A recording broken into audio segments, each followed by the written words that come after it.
And with any luck, the Israelis will go ahead and do exactly that. The problem is, you see, Biden's already telegraphed to the enemy, I guess theoretically, what the Israelis are thinking, in that he doesn't believe in it. And the other thing he's telegraphed is to the communist Chinese that no matter how hard they hit Taiwan, Biden will never hit hard enough back. It's a very stupid and foolish man. And I'm going to tell you, Harris is a very stupid and foolish woman. I mean, these people are very dangerous. With the rise of anti-Semitism spreading like a poison under this administration, the continued attack on Israel is more important than ever that we Americans, we stand with Israel and the Jewish people. You're going to learn a lot on Sunday about how the United States and the Israelis have been working together on technology, because the Israelis are absolute geniuses at technology, whether it's weapons or anything else. And we have geniuses too. And as we approach the one-year mark of October 7th, which is this Monday, I'll be on Fox and Friends this Monday. The International Fellowship of Christians and Jews is partnering with over 230 churches and other organizations across our great country in flags of fellowship by planting Israeli flags to remember the over 1,200 victims. Always remember, the Holy Land is where Judaism was born. It's also where Christianity was born. Those ancient sites belong to Jewish religion, and other ancient sites belong to the Christian faith. I'm asking 1,200 of my listeners, those of you who can, to make a tax-deductible, I emphasize that, tax-deductible $100 donation to the International Fellowship of Christians and Jews. This is a fantastic organization. And they will use that money to help provide emergency food boxes for all the displaced families along the border with Gaza and along the border with Lebanon.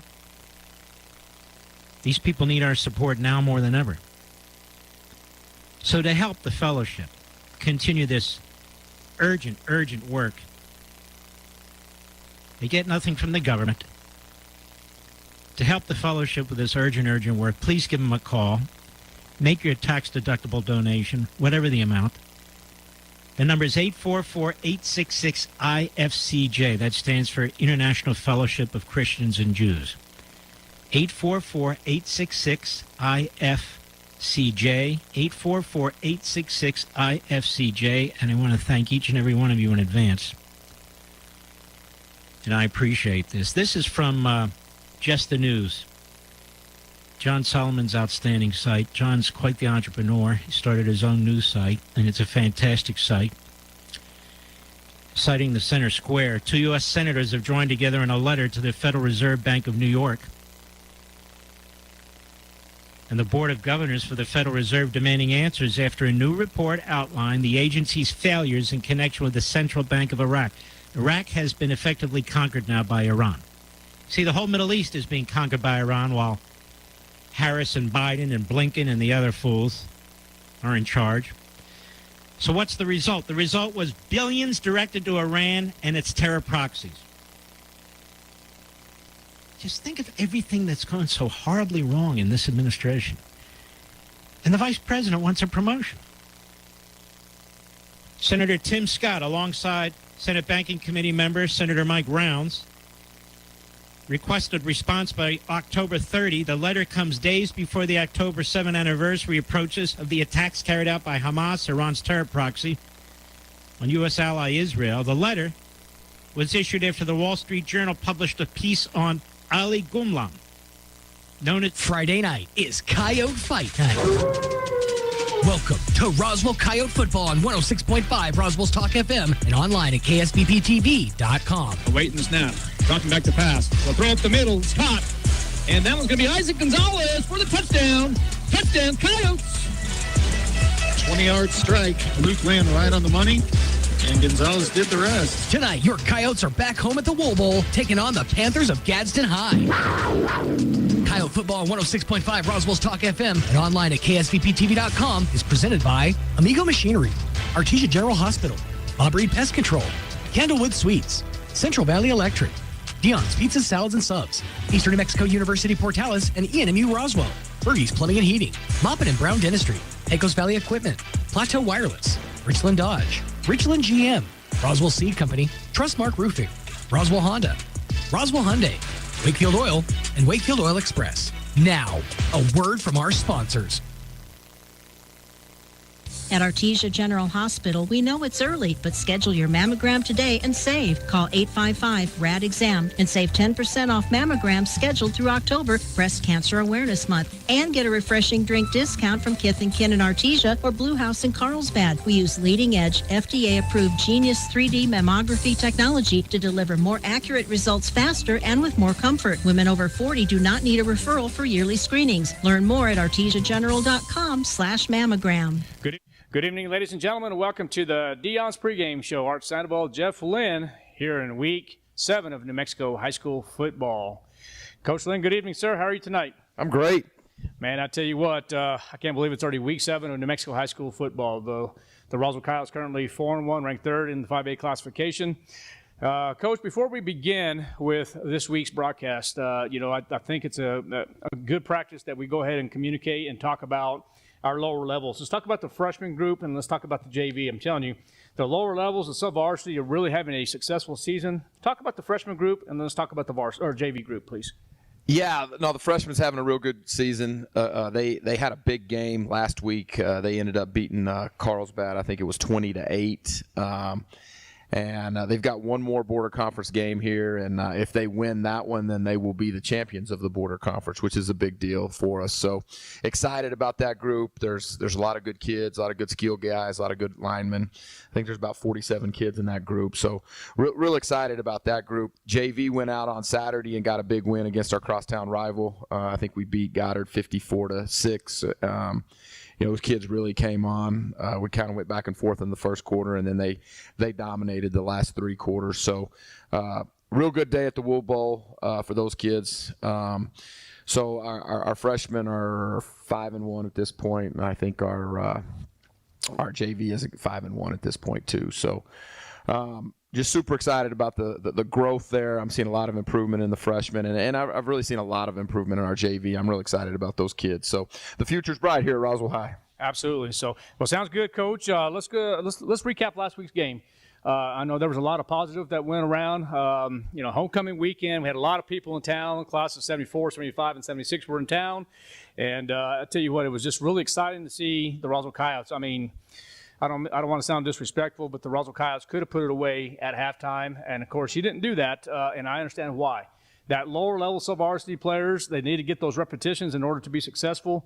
But tell me a little bit about what happened last week, first half, some of the standouts that really, took an eye to you. Tell me a little bit about the game from last week. Yeah, no, it was a good win for us. We had kind of challenged our team to go out and take care of business. We knew that Santa Teresa was struggling a little bit, and sometimes when you play a team like that, your kids know you're playing a team like that, and they don't come out and perform as well as you want. But to go out in the first quarter and score 28 points, and then by 2 minutes in the second quarter, we're up 34-0. I mean, they responded and they handled that game the right way. And then we let our second string guys and our JV kids play the rest of that game. And they went out and scored a couple of touchdowns, and it was good for them to get Friday night experience. I mean, we had some kids that had some drops, and I think that's they're usually very reliable on the JV, but I think once you get in those Friday night lights, the nerves kind of hit a little bit, and it's good to get that out because some of those kids may have to help us on down the road. So it was a good opportunity for some kids who don't normally get to play a lot on Friday night to get an opportunity to play, and I thought those kids responded and played well. Absolutely. All right, Coach. What really stood out to you against the Santa Teresa ball game? I keep on in my mind. I keep on visualizing another pick six by Zach Carrasco. Doing pretty well defensively. I thought your defense, Coach Forstner's defense, was doing a really good job. I understand that Santa Teresa was really struggling a little bit, but I thought, in my opinion, they really did a good job tackling, reading the offense. And I'm going to tell you what, Santa Teresa, I don't think they got past the 35, maybe 40 one time. Yeah, no, the defense responded well. Again, Santa Teresa was a little overmatched, but those kids came out and played well. Zai again had a pick six, and I thought our front played well. I think our starting defense only got like 12 plays for the whole game, and Is that what it before was? we started subbing. So those plays were pretty good. So Yep. we had 4 3 and outs. So they did well. I thought offensively, Kobe Sanchez played probably his best game. We're going to need him to continue along those lines, and we thought some of our second-string offensive linemen did a real good job. So just a good opportunity for some kids who don't normally get to play to go out and play, and Yep. I thought they did pretty good. Well, sounds good. Let's go ahead and shift gears real quick. Week 7 in New Mexico High School football. The Roswell Coyotes will be taking on the Gadsden Panthers. Gadsden currently 4th in New Mexico High School 5A classification. They're 5-1. Tell me your thoughts on Gadsden. They're bringing probably one of the better teams that they've had in years. What's your thoughts? No, they're an extremely good football team. I mean, the coach down there has done a great job with that program. They used to be Gadsden used to be everybody's homecoming. Right. Everybody was going to play them for homecoming, and not anymore. I mean, they're sitting there at 5-1. They're rushing for 315 yards a game. They've got a very talented running back. I can't remember his name. He's number 6, and then their quarterback's very athletic. So they're coming in here with a talented team. I think we're 3 in the Class 5A classification, and they're 4. This is a big game, and it's a big game too because we're heading into our bye week. Perfect. You don't want to go into a bye week with a loss. You want to go in with some positivity and some good feelings. So we need to play well tonight, and Gadsden presents a lot of challenges. Tell me, you're talking about the bye week next week. Having a good performance tonight is going to carry you on to next week. Tell me what happens during that bye week for people, especially for the Roswell Coyotes. What are you going to do? You're going to take a couple of days off? You're going to watch a lot of film? What are you going to do for What we usually do, the way we usually handle a bye week is so we'll come in on Monday and we'll just we have our class period. We'll lift and we'll run during our class period, and then we'll send the kids home. We won't practice at all. Then Tuesday, Wednesday, Thursday, we'll go ahead and practice. We've got a big JV game Thursday night against Hobbs, so that'll be we'll spend some time preparing those kids for that game. Okay. And then we'll take Friday off again. We'll come into class and we'll lift and run, and then we'll give them the whole weekend off. I think it's important to use the bye week to kind of rest up and heal up some of these nagging injuries, and so we can make the last push of these last 3 games healthy and rested and ready to go. So that's the way we handle the bye week. But again, it's important for us to handle our bye week or handle Friday night first, so we have some good positive momentum heading into that bye week. Tell me about some injuries. Anybody coming back? We're pretty healthy right now for the most part. We don't have anybody coming back. We have gotten Keegan Nichols back, so we're relatively healthy. Our 2 starting running backs are still out, and so A.B. Toscano will take the lion's share of those carries. Rendon Duran rolled in last week and did a good job for us. So still kind of banged up at running back, but we're managing that. So the injuries, again, we'd like to get those running backs back, but for the most part, we're pretty healthy. Gadsden Panthers, what will they be running offensively and defensively? They're an inside zone GT team offensively. They run a little bit of power lead. They'll throw the ball when they need to, but they're a heavy run offense. I mean, they're gonna run the ball, and so we've got to do a good job stopping the run. Defensively, they base out of an Okie front. But they play a lot of under and they slide their front, so they end up looking like a split quite a bit. But a lot of man in the back end, a little bit of cover 3, a little bit of, but it seems like to me they're mostly an off-man team. So, a little bit different than what we've seen the last couple of weeks. We've seen us at 4-2-5 the last 2 weeks, so that they're going to give us a little bit different look up there. So, and then they've got one of the better defensive linemen in the state, the number 2 kid. He plays their strong side defensive end. He's a very talented kid, long and really gets off the ball and plays hard. And then the rest of their defenses are just, they're good football players, just good high school football players that fly around and play good. We got our hands cut out for us. Okay, well, sounds good. Sounds good. Well, is there basically anything you want to end in closing? I'll tell you what, before we do anything, Coach, our volleyball team is currently 13-1 right now, off to one of the best starts in a very long time. Soccer teams are doing well. Of course, they dropped a game over to Hobbs. Cross-country teams. The camaraderie we have here at Roswell High School, our athletics, our academics, are just falling into place. What are your comments, Coach, about the family here at Roswell High School? Well, I think that all stems from the top too. We've got an administration that likes athletics and embraces it and understands that it's important. It's important. It's like I said last week. It's not a light switch. You win in the classroom, you win on the volleyball court, you win in life. So it starts at the top. We've got a very very good administration that values what we do out here, and when you have that, it's easy, and the kids are happy and they're having fun, and I think that stems well. But we're off to a great start here at Roswell High. I mean, the volleyball team's lost one game, the football team's lost one game. I'm not exactly sure, but I've got some soccer girls in class. Our soccer girls didn't win one game last year, and they're already 7-7. I think their record's 7-7 at this point. Soccer team's a really good group. They're working hard. It was kind of funny. Monday we had fair day, and usually we're the first team up here every anytime we have Labor Day or Fair Day, we get up here pretty early to get our practice done so we can get it done. But it's funny, Monday the soccer team beat us to it, and the volleyball team beat us to it. They were here before we were, so I was talking to our coaches. We got to get it going. I mean, but no, it's just a testament to those coaches and those kids' commitment and the work that's being put in over here for those kids to get in early on a day off to get their practice in and still try to make the parade and be in the FFA and all that stuff. I mean, it's really a testament to our kids and our administration, and we got a good thing going here at Roswell High. Well, sounds good, Coach. Anything in closing, sir? No, just excited about the opportunity to play the Gadsden Panthers. We're going to wear some pink tonight. We're going to do the breast cancer awareness thing. My sister-in-law has had breast cancer in the past year, and she's come through her treatment all right. So it's something that's near and dear to my heart. So we're going to recognize those people. We're going to wear our pink. It's also officials recognition night, so we're going to recognize our officials. We appreciate all the officials and the work they do. I know I yell at them a lot, but we really do appreciate the work they do. And so we're going to recognize those two groups tonight. It should be a fun night. Hopefully we get after the Gadsden Panthers. What about KSVP TV? Yeah, I appreciate KSVP TV too. Appreciate the pizza, man. Show up here every Thursday or on game day and feed us, and it's just nice to have the support of our community, and we appreciate KSVP. My sister's going to be watching in Arkansas. My buddy Mike Martin's going to be watching down in Fort Worth. We got people all over watching this broadcast, so we'll enjoy it, and hopefully they enjoy it too. So, well, there you have it. The Roswell Coyotes will be taking on the Gadsden Panthers tonight, 3 versus 4. Ladies and gentlemen, once again, thank you to KSVPTV.com, all of our sponsors to make this happen, and enjoy the game. We'll see you here in just a bit.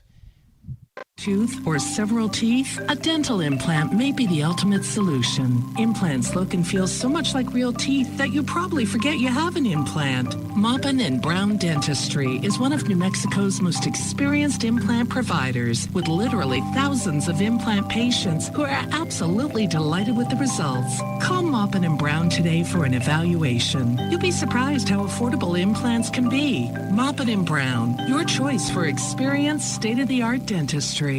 Welcome back to the Roswell Coyote Pregame Show. Now time for your Roswell Coyote Player Spotlight.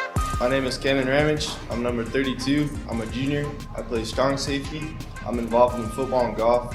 My favorite teacher is Dr. Ralph. My favorite football team is the Baltimore Ravens. My favorite thing about being a Coyote is probably the atmosphere and the brotherhood. My name is Michael Lucero. I'm number 34. I'm a senior and I play inside linebacker. I'm involved in football and powerlifting. My favorite teacher is Miss Ingram. My favorite football team is the Denver Broncos. And my favorite thing about being a Coyote is the team chemistry we have. My name is Christian Roscoe. I'm number 35. I'm a sophomore and I play free safety. I'm involved in football, wrestling, track, and student council. My favorite teacher would be Ms. Duran. My favorite NFL team is the Dallas Cowboys. And something I love about Roswell High football would be the level of intensity that we bring on the field. My name is Jadrian. My number is 38. I'm a junior. I play receiver. I'm involved in football and track. My favorite teacher is Mr. Armstrong. My favorite football team is the Dallas Cowboys. And my favorite part about being a Coyote is just being on a team. My name is Aiden Rutley. I'm number 40. I'm a senior. I play defensive end and tight end. I'm involved in football and track. My favorite teacher is Ms. Duran. My favorite football team is the Detroit Lions. And my favorite thing about being a Coyote is the brotherhood. That's your Roswell Coyote Player Spotlight for tonight. Pre-game show continues right after this. Hey guys, I just want to let you know what we're going to be doing at the beginning of October. So starting September 30th, right after the parade on Main Street, we're going to be setting up at the Eastern New Mexico State Fairgrounds in the commercial buildings, and we're going to have a Richland Chevy vehicle and a Richland Dodge vehicle. So during the whole meeting on the screen, we're watching this DVD icon right in the center, and we're just following it and making sure, wanting it to hit the center. And then we're just getting so distracted by that. I've never seen it happen, but EJ claims he's seen it. I don't believe it. I seen it, man. They're probably saying I didn't see it, huh? I bet I know who it was. It's probably Ricardo, huh? But I swear I seen it. I swear I did.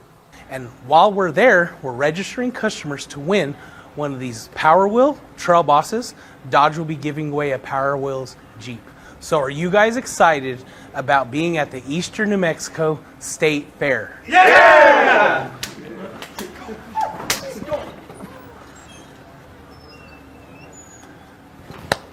I'll tell you what, it's moments like that when they get excited about my meetings that I really enjoy what I do. What was Freddie saying?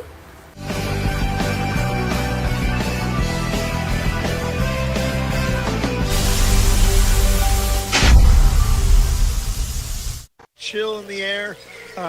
Friday Night Lights is on and cracking right now. We before it was still sunlight, now the sun's down, and let's get to rocking and rolling. Yeah, I'm ready for some football tonight, and here they come. The Roswell Coyotes take the field.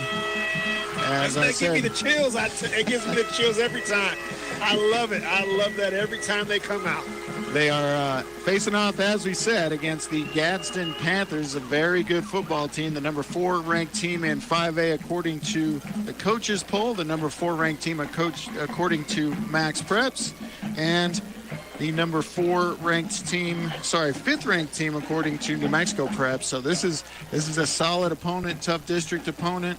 Roswell looking at the 11 overall seed in the state, and Gadsden 15. So you're talking about 2 top 15 programs here facing off in the Wool Bowl. Should be a really good one.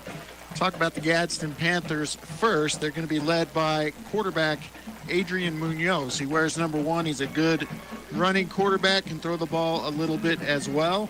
Star of the team, though, in my opinion, is the running back Alfredo Andrade. And he's a senior, 5'7", 165, and he's really shifty. He's a good back. Yes, he is. He's and 165 isn't light. No, yeah, that's a pretty good weight for a running back. Absolutely. And they will throw the ball a little bit, too, and we'll talk about those receivers a little bit more as the game goes on. Partner, what are your thoughts on the game before we get started here? Well, like you said, it's one of the top-ranked teams in 4A right now, and so, or 5A. So I'll say something. I apologize. And we got a tough one right here. 3 and 4. These guys are going to go at it. I have noticed though that Gadsden does have some big boys on that line. They got some decent-sized guys, and our defensive line, which is I say is a staple for us. Is going to have some big boys that they're going to have to go against. But I'm very impressed with the size and what I've seen from Gadsden.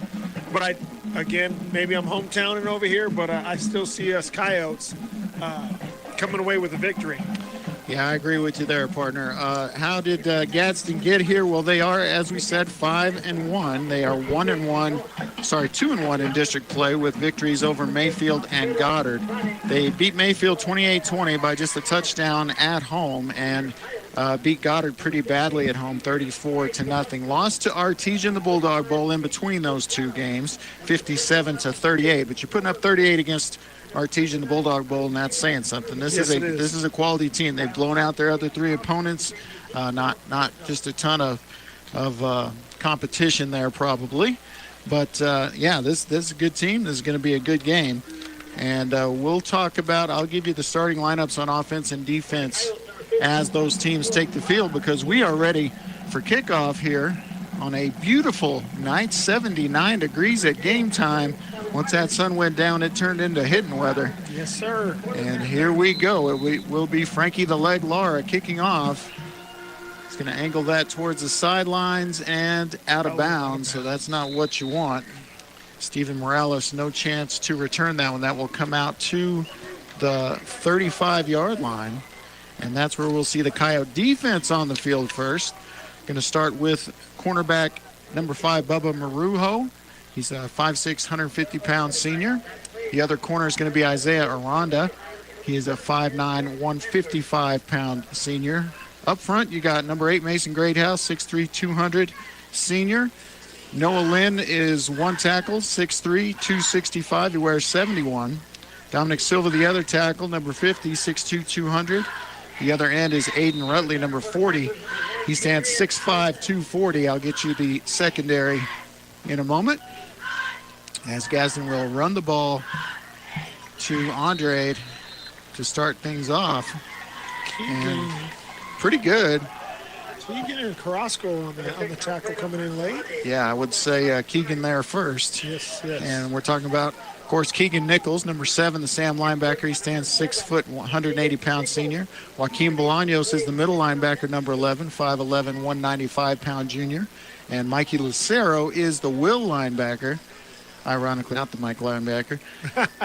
5'11", 190-pound senior. And a great tackle for loss. Is that Silva? Mason. Okay. Mason Greathouse with a tackle for loss. And coming in hot. Yeah, that was a good one. You can even indicate a tackle for loss there. Oh, you got it? All right. So that's going to bring up third and a little bit tougher. It's going to be a loss of about 3 on the play. So it brings up an early third down for this defense. The only 2 I haven't mentioned so far are the safeties. Number 9 is Andrew Padilla. He's 5'8", 150-pound senior. And, of course, number 16, Zai Carrasco, 6'1", 180-pound senior. So here's third and long. They're going to throw out of the empty set, and it's going to be incomplete. Pretty good coverage by Joaquin Bolaños. And we will see if the punting unit comes out. Looks like they will, as mass substitutions. And we are going to see number 3, and that is Matt Castillo. We'll see if he gets a chance to return it. And he is electric back there. Oh, absolutely. He's a little short. I'm not saying he's small because he's a power lifter, and he's a thick little kid, but not little kid, but he is thick. Hey, I always liked the littlest guy on the field. I always had a soft spot for the shortest, the littlest. Yes. And I got to have the pleasure of coaching him way back when he was 8 years old. Really? And he's still a terrible snap. And there's Nate Lujan there with the ball, and he's going to pick it up. Touchdown, Nate Lujan. Touchdown, Nate Lujan. And the punt. Sorry, that's Rendon. I have it at 22. Yeah, that's Rendon Duran. I apologize. Nate Lujan is 22 for JV. Yeah, and that's a little bit messed up on our rosters here. But Nate Lujan, after the poor snap. Rendon.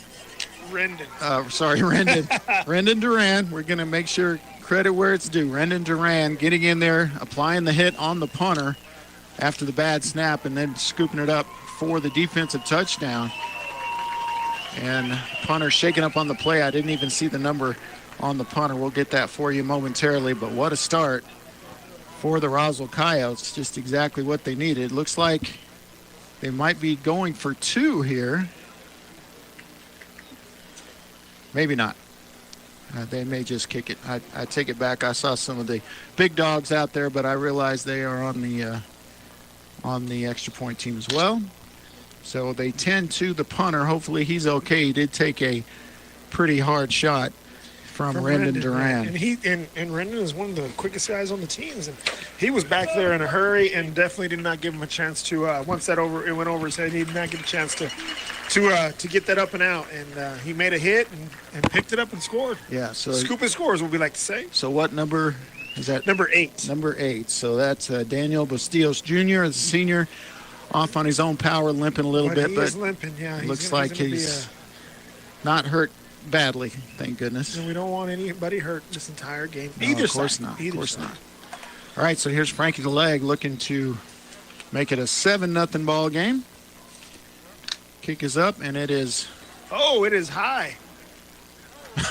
Oh, it just got in. It may have curled back around. Yeah, that one just got in. Yeah, I've never seen an extra point be short before, but that was in danger. All right, we're going to take a break. Coyotes lead 7-0. 10:33 left here in the first quarter.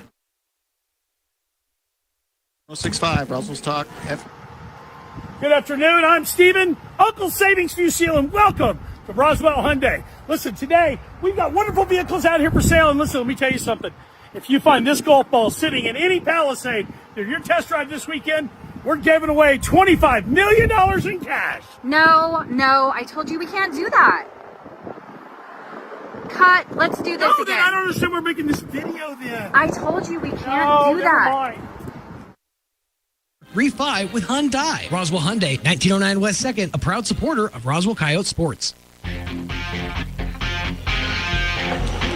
right, welcome back to the World Bowl. Roswell Coyotes lead the Gadsden Panthers 7-0 after the scoop and score by Rendon Durant. And Lara will keep this one on the field, but pretty short kick. And looks like Bolaños will take him down after a short return, so it works out pretty well for the Coyotes on special teams. Joaquin Bolaños with the tackle. Joaquin and number 20. Little help from Allen Ingram. Nice little tackle, Joaquin. All right, so the defense back on the field for the Coyotes as they look to get the second stop of this game already. And the Gadsden Panthers just trying to get something going here so they don't let this game get away from them early. And it looks like they're going to go one-back set with Andrade in the backfield with Munoz. Three receivers to the right, one to the left. They're going to... Oh, an option pass.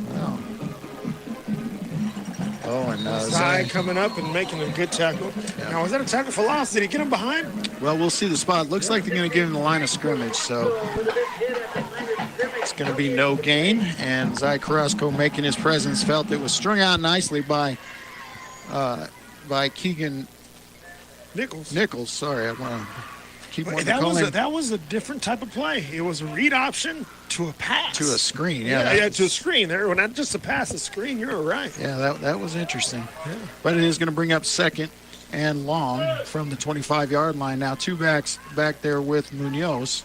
Going to run the ball this time, and not much there as Noah Lynn and others will wrap up Andrade, and that will be for a loss. So Noah Lynn, his first tackle for loss in the game, brings up third and long.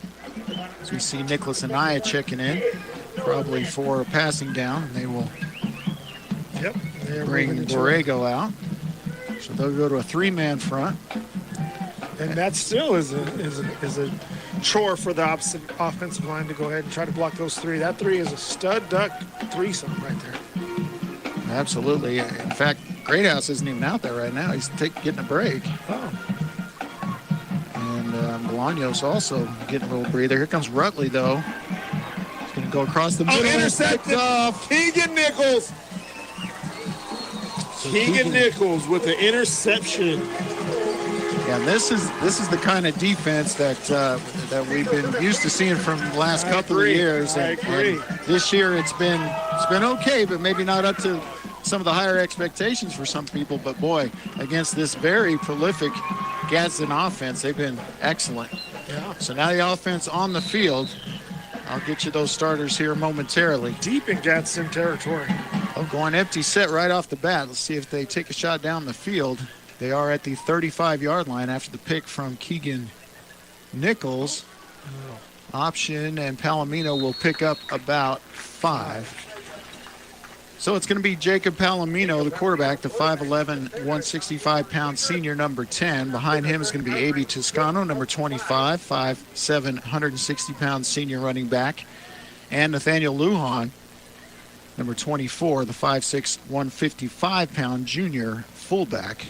It is Toscano back there behind him now. He'll get a chance, and he's got a little room. Little shake and bake. Oh, he's got it. He's gone. He's got it. He's gone. There is no chance. And no flag. 30 yards. 30 yards.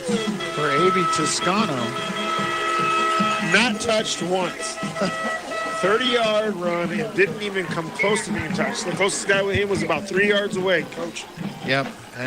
Sometimes they say they didn't lay a finger on you. That's literally the case here. Nobody touched A.B. and A.B. in for the 30-yard touchdown run. So now Frankie Lara will be out there to try to make it a 14-point game with less than 7 minutes gone.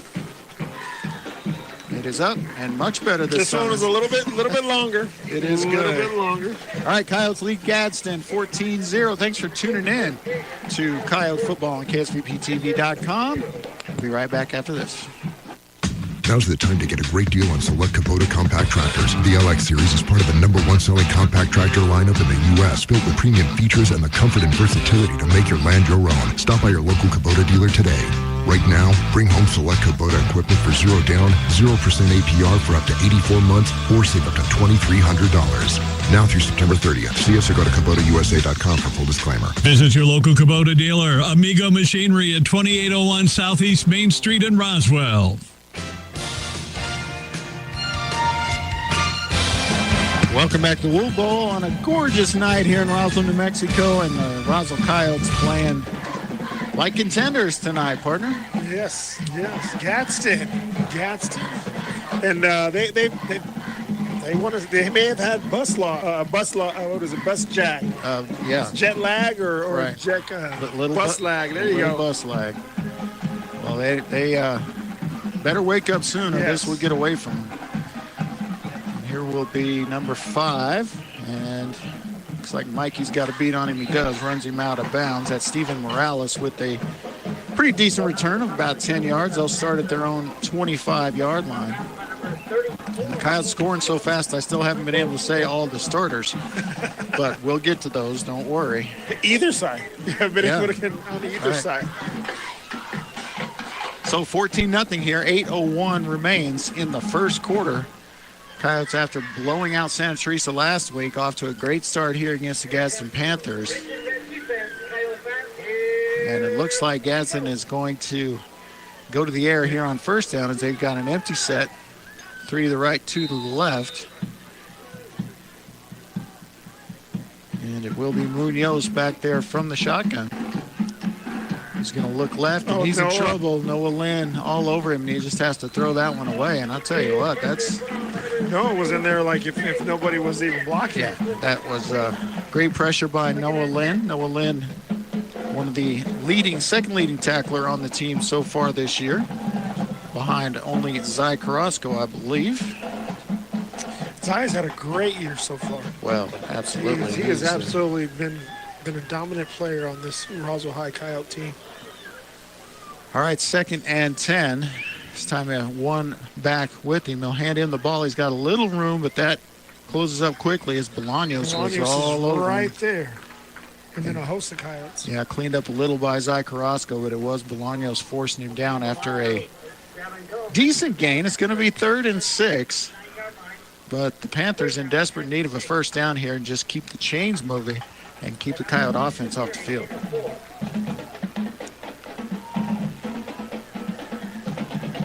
Trips right set.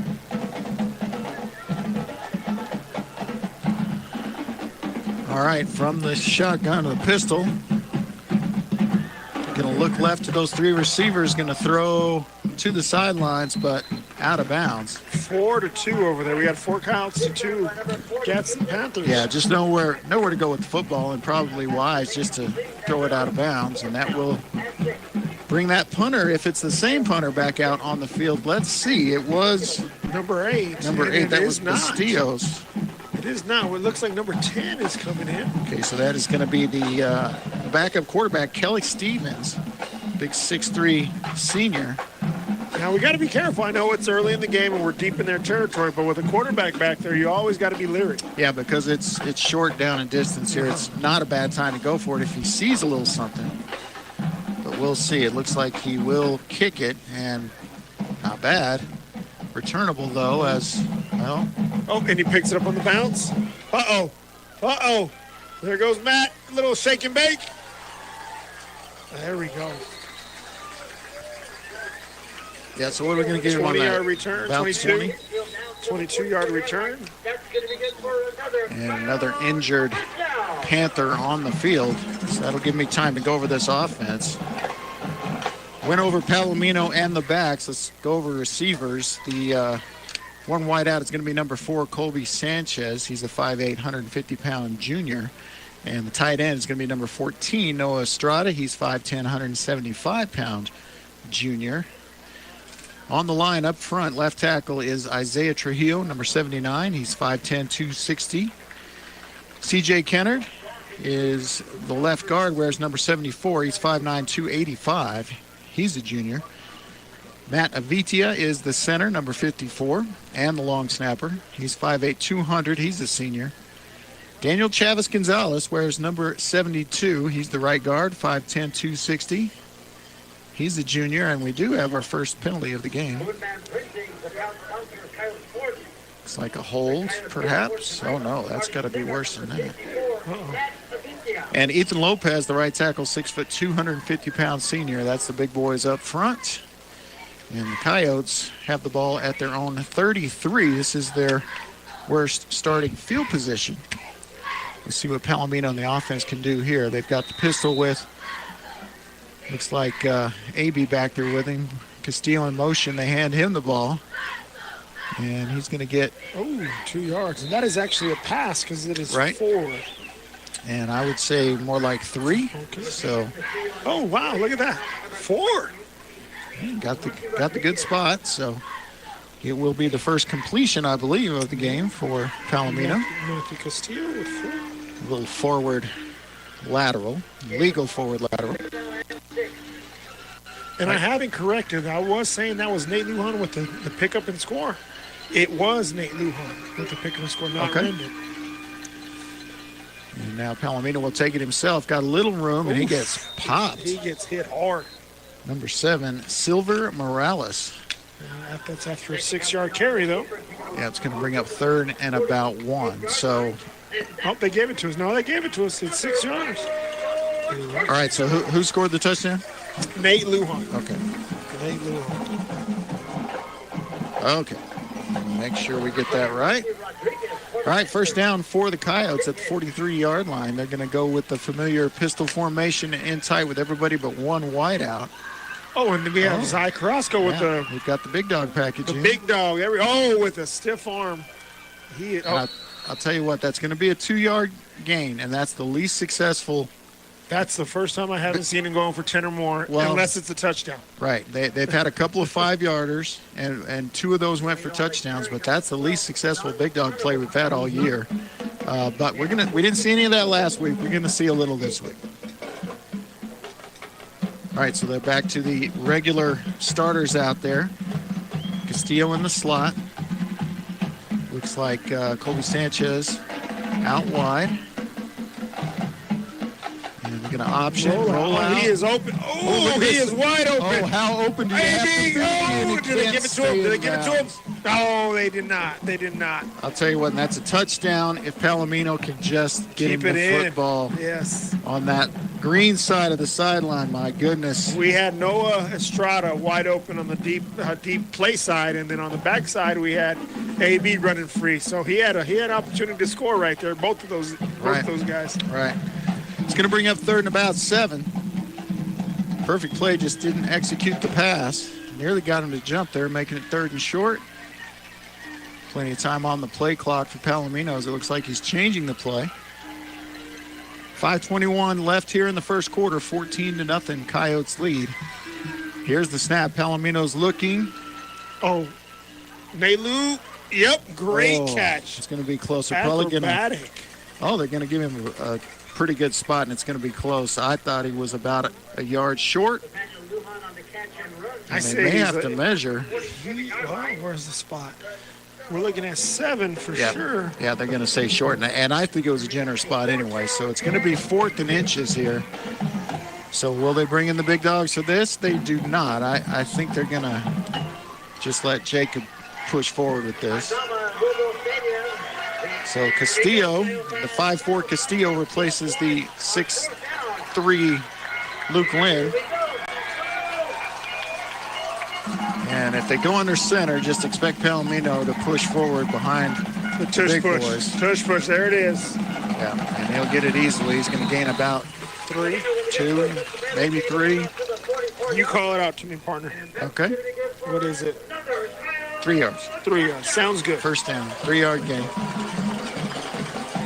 Bringing his total up to 14. All right, so they roll Colby Sanchez back in the game, and Palomino brings the play in from new play caller this year, Derek Gomez, taking those duties away from head coach Jeff Lynn. Well, he's been doing it for multiple years on the JV level and very successful. I believe they went 3 or 4 years undefeated. at the JV level. Yeah, and you just love to see a head coach do that with the assistant he trusts. Yeah. All right, here we go. 1st and 10, 45-yard line, but it's going to be Whistle 1st blown. and 15 perhaps. Yeah, that's some sort of procedure penalty. I don't know what that penalty is yet, but it looks like it's going to be a 5-yarder. You didn't see the indication there? Yeah. Oh, you saw it, but we're not sure what that is, so let me just look. You'd think we'd know by now. I didn't recognize that one. Right there. Delay again? Delay of game. All right, so 1st and 15 right at midfield. 4:09 remains here in the first quarter. Palomino in the pistol. He's going to toss out to his left, and here is Aby. And not much room there. He's going to pick up 2, maybe 3. And we'll bring up 2nd and long in Panther territory.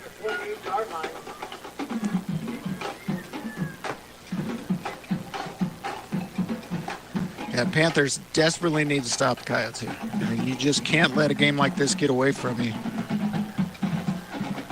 And with the defense that we do have, it is tough to just sit back there and try to pick us apart with the speed up front, with the speed in the backfield. All right, 2nd and about 13. And Palomino is going to look Oh, we got a guy downfield. open. Matthew through the hands. Matthew Castillo. Yeah, that's just a drop. I mean, that just hit him right in the 3, and he'll catch that dang near in every time, but this was the one time he wouldn't. It's going to bring up 3rd and long. So, well, we have guys open. We're going to be able to move the ball down the road. yeah, my concern with that is when, when you're playing the Bulldog Bowl, when you're playing on Urlacher Field, you can't have those. You got to have that. You can't have the one on the sideline. You can't have that one. All right, here we go. 3rd and 13 from the 48. Here's Palomino. He's going to look right quickly. The bubble screen to Castillo, and that's He's going to lose. He's going to lose about 2 yards right there. Nicely, and I think they'll punt here. 4th and 15 in midfield, and here comes Carrasco. And Carrasco always a threat to fake.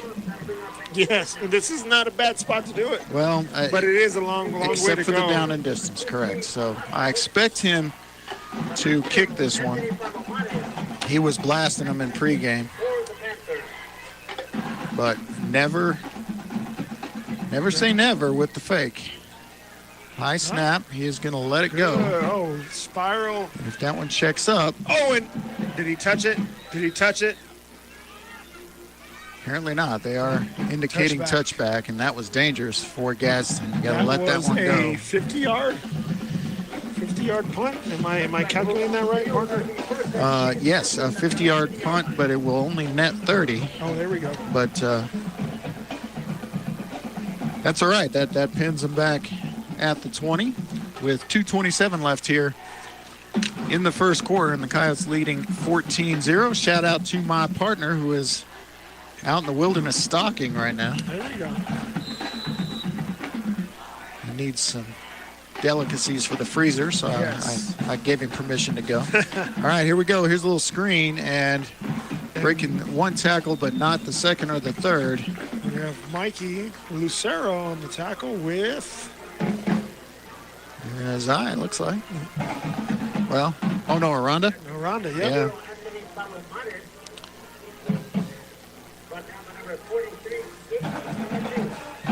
And they're going to say Gage Gladue in on that tackle as well, so.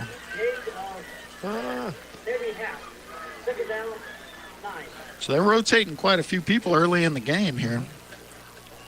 And they're going to run the little sweep option, and that's big stick. Going nowhere. Keegan Nichols said, no. Not today. I don't think so. And that's going to bring up 3rd and about 6, a long 6. And another opportunity to get them off the field. Coach, is it just me, or is Greathouse not playing too much? Well, he went in there and had that tackle for loss, but right now he is not. I have not seen him in since that first series. Yeah, I haven't seen him. And I don't see him on the sideline. In the last 2. He might have had to run into the locker room for something, but I do not see him on the sideline. No, I don't either. All right, 3rd and 6. They're going to go pistol right. Going to look to pass. And, oh, nicely done. And that was coming all the way across the field, all the way from the hash to the opposite side. Number 0. Is that 0? Yeah, that's Palomares, and he's just a sophomore, and that was a great route, good protection, a beautiful ball, because Keegan Nichols is good in coverage, and he was with him. And that is by far the best play of the game so far for the Gadsden Panthers. They're in Coyote territory for the first time as well at the 41-yard line. We're less than a minute here in the first quarter. That was a good ball. I mean, he had pressure in his face right there. Yeah. He stayed calm, stayed cool. Going to try it on the ground again. No, he's going to fake it, and another nice play and another first down as I believe that's number 15, Zach Minhades, with his first reception. Zach Carrasco able to get him out of bounds, but not after they pick up the first. Yeah, the nice drive. Last couple of plays here have been very good for Gadsden. You can see why they're the 4th-ranked team in 5A, the 15th-ranked team overall in New Mexico. They're very capable. Yes. And Coyotes only up 2 scores, so this is a good opportunity for this defense to show something, and they do right there on first down anyway. They don't get him down, but they force him out of bounds for a gain of maybe 1. Padilla was on that, and I didn't see who got to him first. Tripped him up a little bit, slowed him down, but Padilla came through and finished it up after no gain. Yeah, they're going to say maybe just half a yard. It's going to bring up 2nd and 10 from the 29. And now I see Greathouse back with ice on the shoulder. Oh, and tackle for loss. Let's see who it was. Looks like Noah Lynn. Was it Noah? Yep, Noah and... little help from Galmond, perhaps? Is Galmond out there? But it was Rutley, possibly. But Noah Lynn definitely was the first one there. And then I saw Rutley on the back end. So Coach Greathouse, I believe, is done. He's got his jersey off. And so here's the throw on the rollout, and nobody home. Good coverage in the backfield. So it's going to bring up 4th and about 11 from the 30. So we'll see what happens here. This is just go for it area of the field, in my opinion. Don't usually have a kicker 100%. Who is 100%. Who's going to try one from there, and it's definitely too short to punt. So a chance for turnover on downs here. Noah Lynn will come out now. So you've got Rutley, Silva, and Galmond. They're going to go 3-man rush with extra defensive backs. 4th and 11. Pistol right. And timeout called, so we will take a timeout too. Coyotes lead 14-0. 7 seconds left here in the first quarter. KSVPTV.com, Coyote Football. The ultimate. Our new business solution is providing an amazing Wi-Fi experience. Frankie's Cafe is booming more than ever. I'm here, undercover, to check it out. Oh, excuse me. Hi. Would you mind taking a video I can upload to TikTok? Oh, this happens a lot. Sure, I'm a TikTok guy. You can add different music. Oh, no, I meant, can you take a video of us? And that's called a photo. All right, we are back as the Roswell Coyotes in the final seconds of the first quarter here with 14-0 lead over the visiting Gadsden Panthers. And the Panthers facing a 4th and 11 at the Coyote 30. And a chance to get the ball back, keep them off the scoreboard, and potentially go and extend this lead. They're going to go with the same formation, twins right, twins left, pistol left. And they're going to look to throw, and that ball's tipped. And even if you catch it, it's probably worse because you're going to get the ball at the 30 now instead of the 25. And there is your turnover on downs. Second turnover of the game. See who tipped that? I did not. I did not. We need a spotter. If anyone's interested in being a spotter for our broadcast here, the job is available.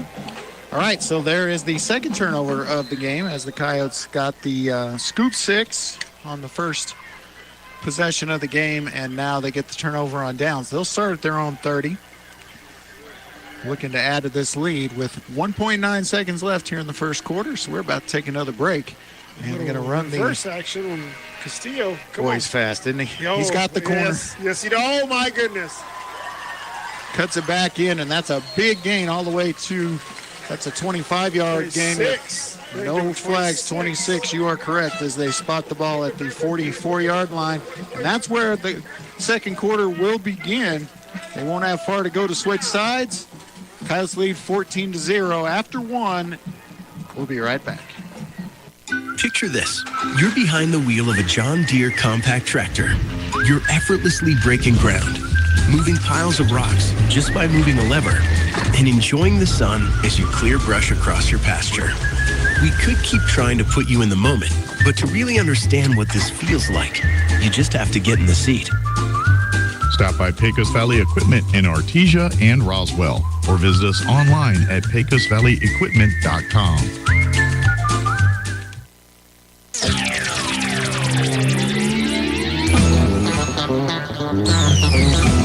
Welcome back, Coyote Nation, to the Wool Bowl. Coyotes lead after one quarter, 14-0 over the Gadsden Panthers. Coyotes have the ball at the Panther 44-yard line after the big 26-yard run on the end around, I guess you'd call that.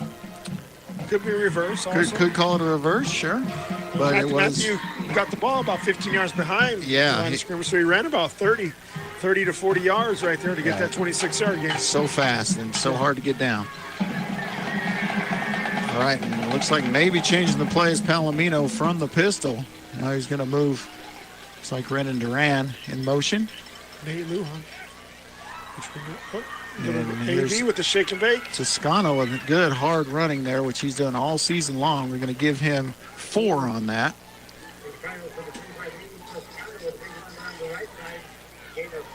All right, so Duran is 22? No, Nate Lujan is 22. Duran is 24. All right. He is wide out right. We have had that mixed up all year, every game. All right. So glad I could be an assistant. Yeah, I'm glad I can finally step in and do something right over here. 2nd and 6 from the 40. Empty set. And trouble for Palomino. He gets out of it. He's going to have to let it go. He does. Ooh, are they going to give it to him? Nah. Didn't get either foot down, so Castillo with the catch. Yeah, and I like that from Palomino, because the only thing that can happen there is a great catch by your receiver, not a real low-risk play. But now we've got the big dogs in on 3rd and 6. And this is interesting. This isn't exactly short yardage, but it will be Zy Carrasco at quarterback.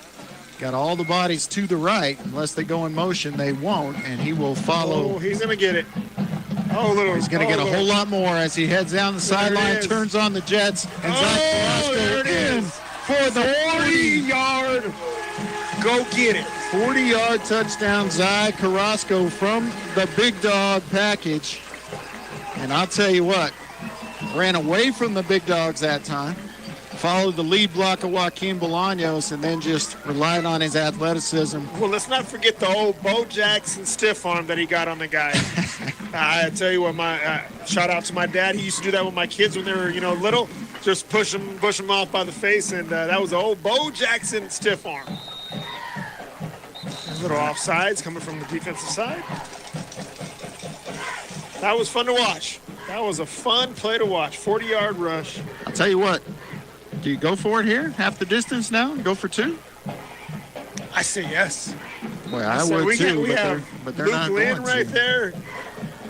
You got a shot, a little turnaround and dump to him. I mean, it's almost automatic, either with the tush-push with Palomino or the big dog package. I think you're just giving away points there.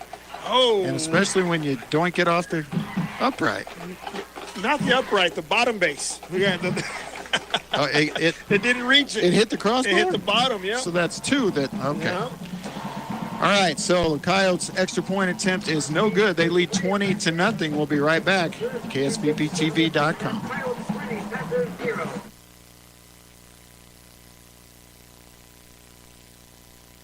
Now's the time to get a great deal on select Kubota compact tractors. The LX series is part of the #1 selling compact tractor lineup in the U.S., built with premium features and the comfort and versatility to make your land your own. Stop by your local Kubota dealer today.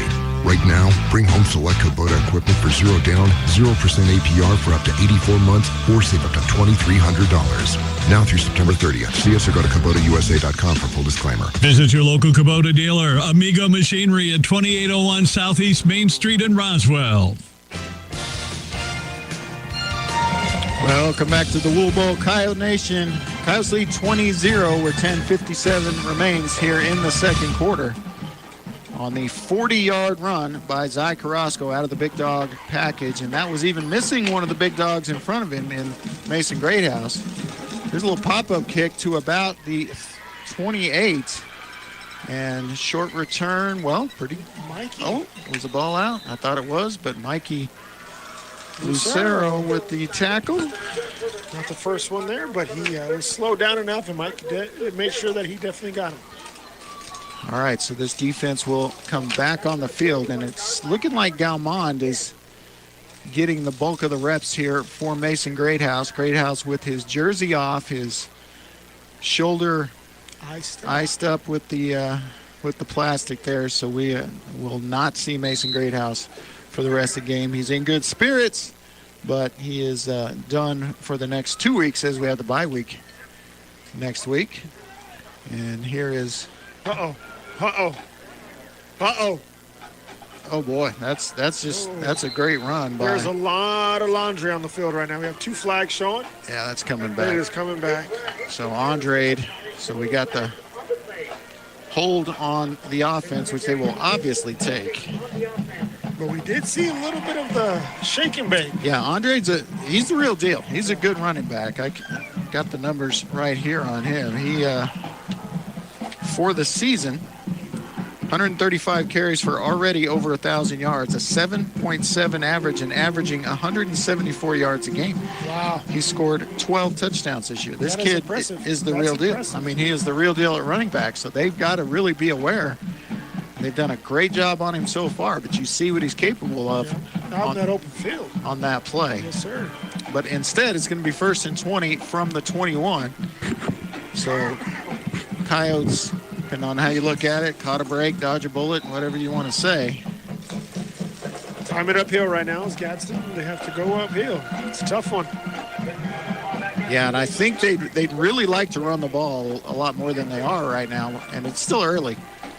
As they will run it here, similar play. And there he goes, Andre again, and Mikey Lucero wraps him up after a good gain of about 7. Good hit, too. Good hit. And it's not too early to give up on the run. I mean, they need to run. If they're going to come back in this game, they're going to have to rely on that good running game. So I like what they're doing here, not just panicking and chucking it down the field every play. Yeah. But also gives the Coyotes an opportunity to get their defense off the field as well. So here we go, 2nd 13 from the 28. It will be Munoz with Andre back there. He's going to roll out to his right and look down the field. Here comes Rutley. And a great sideline catch coming from number 11. Yeah, but out of bounds. Was it? Yeah. Oh, I thought he tippy-toed. It looked like he set his feet down. Pretty good throw and a good effort there by number 11, Kelly Stevens. And if he was out, obviously he was out, but it was just by a hair. Yeah. Chin. So here comes the receiving core now, as you see Palomares out there, Minjares out there, Kelly Stevens, the backup quarterback, big target at 6'3", the senior, he's out there. Looks like he's going to be out wide, so. They got him out over here on Bubba Marujo, which empty set. Doesn't stand too tall. I have a feeling they're going to try to throw it up to him right here. 6'3" against 5'6", why not? Oh, and delay of game again. We got the cross arms. Wow. So that makes you a 3rd and 13, a 3rd and 18. And what do you do here if you're a defensive coach? You got confidence in your cornerback, even though he's given up Well, 9 inches to the receiver. Well, I would cheat over at safety just a tad. With Padilla? Yeah. But you definitely, I know for a fact they're coming this way. You know it, I know it, we all know it. And let's see what and Bubba's a stud, though. Oh, he is a stud. It just happens to be not so tall. There he is. Oh, wow. They flush him, so he can't come this way. He's still looking. Oh, look at this scramble. Yeah. Noah coming all the way down the field. Noah Lynn, Mikey Lucero on a big hit after a big run, though. Yeah, big run is right. They're only going to be about 4 yards short. So it's going to be 4th and 4, and this is a tough situation for Gadsden. I say they go for it. They're going to go for it. Well, Coach Fazio, he doesn't want to get down 4 scores before halftime, so we'll see. Oh, do we have a penalty? Yeah, it's going to be a first down via the penalty as the Coyotes what was that? I didn't see it. I missed get penalized 10 yards for something. Missed it. I apologize, partner. Yeah, no, I missed it too. I didn't see the laundry on the field, so. And it's hard to see because the laundry is, their flags are pink, and every player is wearing pink socks. And that's why I missed them for sure. Uh-oh, we got Coach Lynn on the field. What's going on? Well, he didn't know what the call was, and we didn't either. Great play by Galmon there, filling in for Mason Greathouse. So Galmon, I'm giving him tackle for loss here. Oh, you give it? Okay, I'm with it. I was looking at the extracurricular down here with the Coach Lynn and the umpire down this way. Well, yeah, I'm going to try to get the indication there. Maybe too many on the field.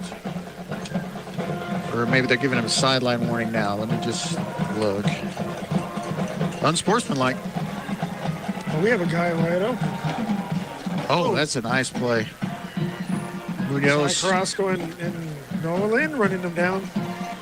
Munoz takes it himself with the option there, and it was the right decision. And they're going to be close to a first down, going to be about 2 yards short, 3rd and manageable. And I'll tell you what, how well does Noah Lynn move?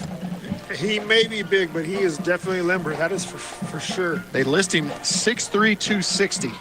But he has run a couple people down. Yeah, that kid can definitely move. All right, 3rd and 3 from the 40. They're going to hand it off, and nothing doing, and a penalty. I saw the pink flag that time. We'll see if this play stands.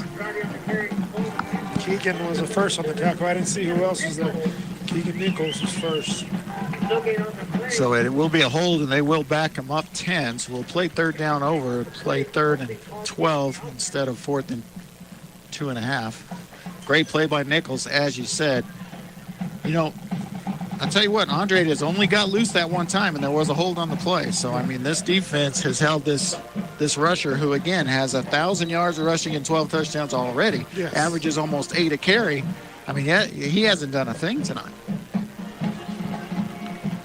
That's how good this run defense has been. All right, 3rd and 13. They're going to go trips to the right, pistol left, and a single receiver this way.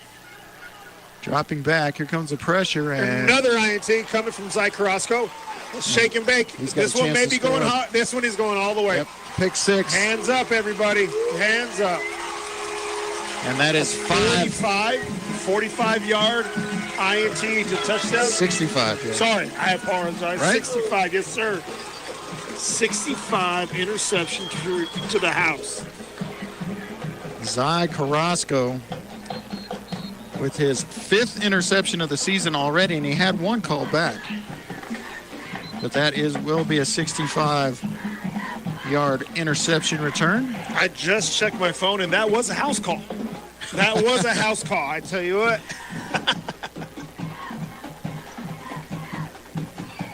And we'll see how the extra point game is going here as Zy scores again. Which is going to bring us to 26-0 before the PAT. And they have yet to put it on the scoreboard. Well, there was a flag on the play, but they are signaling touchdown. And it is a penalty on the Coyotes. Probably a celebration penalty that will be enforced on the kickoff, I believe. It was way back here on the 40, though. So, yeah. I mean, it's a Yeah, Zy Carrasco is pretty fast, so it's kind of hard to keep up with him. Oh, he's very fast. And once he picks it, I mean, he's the last guy you want with the ball in his hands if you're an offense trying to make tackles. And that one looked good. Frankie Lara makes it a 27-0 ball game with 7 and just halfway through the second quarter, almost exactly. 7:37 to go. Kyle's lead, Gadsden 27-0. Be right back, KSVPTV.com. The ultimate Wi-Fi experience is now available to you thanks to smart home Wi-Fi with Plateau. Get fiber to home technology 100 times faster than average household internet speed. Plateau has multiple plans and options to fit your family. With fast, get true 100 megs per second download and upload speed. With faster, get true 500 megs of download and upload speeds. And with fastest, you get 1 gig. Learn more at plateautel.com. Get the speed you need with Plateau. Tried, true, trusted. All right, welcome back. Coyotes lead 27-0 on the pick 6 and 65-yard interception return for a touchdown by Zy Carrasco. And I'll tell you what, Zy Carrasco has an offensive touchdown and a defensive touchdown. It's the second game this season that he's done that. We also have a special teams touchdown, and we have just the regular old running touchdown. So scoring every which way you can here. You got to win at all levels. Well, certainly win in all 3 phases at this point. And the penalty was on Gadsden. So we're kicking off from Gadsden's 45. Yeah, so we'll see if they pop this one up, go straight on sides, kick it out the back. What they do, they're going to let Frankie boot it out the back of the end zone. He does just that. Boy, I don't know why you don't try your onside right there, but or a nice little pooch kick to the corner. Yeah, something. I mean, you got your cover team 15 yards head start, but hey, that's why we just talk about the game and we're not the special teams coach. So we're not down there. So the defense back on the field. It's going to be Rutley, Galmon, and Lynn, and we'll see if they add a 4th lineman or if they keep in this. You know, they played a little 3-4 this year, and they're doing it well. Now they got Silva out there, so they will go with the 4-down lineman here and go with their normal 3 linebackers. Here's the drop back in the screen, but hello, that is Gage Gladue, and he was all over that play. Been watching the film, knew exactly where to be, and just waiting for the football. I'll tell you what, if he's waiting much longer there, that could have been an INT. Yeah, you can get a quick pick 6 on a screen pass like that. You know, I really like watching Gladue play. I know he got hurt last year, and that, you know, but he's out there and he gives it his all every single play, and goes out there and competes, and I really like that. Yeah, and he's kind of undersized at linebacker, but boy, you wouldn't know it from the way he plays. All right, here we go. We're going to hand the ball off, and that was not a good decision. That's going to be tackled for loss, and it's going to be Aiden Rutley. Well, Rutley and Gladue. Well, you know, Aiden was there. Yeah. About to take the handoff from the quarterback. Yeah. As soon as he got the ball on the handoff, he was there, and he made the stop immediately. And Gladue got on that as well. Let me make sure I get that. Those are tackle for loss. That's tackle for loss. So they're going to bring Silva out. So now they'll go with just the 3 on the line in this obvious passing situation. 3rd and 11 at the 19. Here's the drop back. Here's the pressure. A lot of room if he wants to run. He's going to throw, and it is complete. Decision. Oof, big hit. Yeah, nicely done. There's a completion to Zach Minhades. And I thought it was Joaquin Bolaños on the tackle, but maybe it not. was Mikey. Mikey Lucero. Okay, Mikey Lucero. It was that number 28? Was that 28? Kyle Williams? Could be. He does. Or 18. Yep. No, it's 28. It's Kyle playing corner right now. Looks like they've got Bubba off the field for now. And here's a running play up the middle for minimal yards. Coming from Mike Lucero. Yeah, those backers are doing their job right now. So you said 28's out there, but 18? Oh, no, that's... 18 is out there now. Yeah, 18's out there too, and that's Gabe and I is playing little linebacker. No, that's Brandon Janot. Really impossible to say. I think that's Janot. He is, I can tell by his, that is Janot. Okay. Yep. He's now at safety. And going to be another minimal gain on second down, bringing up a 3rd and long. That is Cy Carrasco. Few numbers changes. We have 2 numbers at 18s up here, so it was a little confusing, but I do recognize Brandon Janot, number 18. He's on the field right now. He is a linebacker for the JV, who's a standout linebacker of JV. So obviously, right now is a great time for him to get some PT. 27-0. Getting some reps. Well deserved too. I'm telling you right now, he's all over the field on that JV level. All right, so 3rd and 6, 47-yard line. Back to pass. There's pressure, and it's going to be a big sack for Galmond. And it was Rutley giving chase and just turned him around right into the waiting arms of Galmond. Quarterback Munoz just went straight down, as he wisely should. Yeah. He was going to get the treatment there. So it's going to be 4th and really long now. 4th and about 18. So that will bring little Matt Castillo. And look out with the ball in his hands. Mighty Matt, I love it. Mighty Matt, there we go. Mighty Matt. Oh, and they're all over that. Almost got to the punter, and Castillo will have a chance to return. Shake and bake. Oh, they're good. Oh. Gets the sideline, cuts it, still on his feet, and now he could be going. He could be going. He is. Touchdown, Coyotes. 64 yards, 65 yards. 65 yards, punt return. Mighty Matt. Mighty Matt coming through. Wow. He is something else with the ball in his hands. Matt Castillo, 65 yards on the punt return. And how many different ways can the Coyotes score in this game? I think that is all the ways. I'm thinking, other than a... Well, they've had the scoop. They've had the pick six. Oh, kick return. That's it. That's it. Yeah. Well, that was, kickoff return, yeah. Yeah, kickoff. That's it. We're one shy. All right, so the extra point is good, and the Coyotes now lead 34-0. 3:34 remaining here in the first half. Thanks for tuning in, Coyote Nation. Coyote football will be right back on KSVPTV.com. Picture this.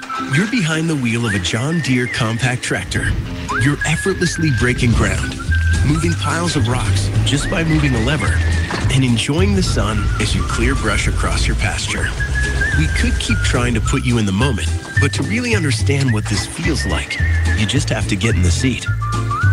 Stop by Pecos Valley Equipment in Artesia and Roswell, or visit us online at pecosvalleyequipment.com.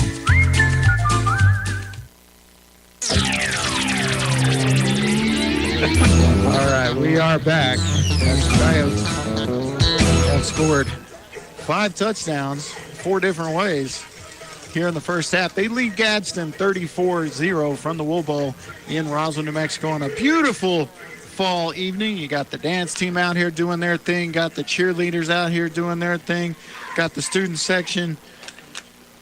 Decided to forego the fair tonight and come out to the game. I never liked the fair week at home. Yeah. Never liked the fair week at home. It's just not as usual. Here is the return from the 5, and the coverage team is there at the 25, so pretty decent return. 43, Gladue. First one down there. And the defense seemingly on the field the whole half, go back on the field. And again, doing this without one of the best DNs in the state, Mason Greathouse. I mean, he had the great play early in the game in the first possession, but he hurt himself on that play and won't be back in. So, I mean, you're doing this with a lot of guys who are getting more reps than they're used to. And I'll tell you what, this defense just showing you what they're capable of. Next man at the table. One guy goes down, we got to go. Next man up. I love the way these Coyotes have stepped in there. And you called a few names that I didn't recognize. There's a couple names that you called out, and I was like, wow, didn't I know about them? Yeah, it's a deep football team to be sure. So here's the option and another tackle for loss, and that is Aiden There Redley. we go. I like that. Ooh, I like that. Tackle for loss. It's not showboating if you do it. It's not showboating if you earned it. Well, I'll tell you what, I walked right back his entourage there on my way up to the press box, and I'll tell you what, they couldn't be prouder of that young man, and with good reason. He's a great kid, and he is going to play football at the next level. Oh, yeah.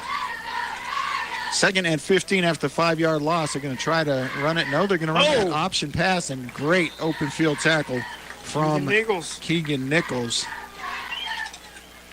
Nichols, who I thought legitimately was a potential Defensive Player of the Year candidate last year. I agree. Slow start this year with some injuries, but that kid can go off on you at any time as well on either side of the football. So it's going to bring up 3rd and 12. Kyle's looking to get the ball back again before halftime gets here. And it comes from a great family. Nichols' family is last year safety.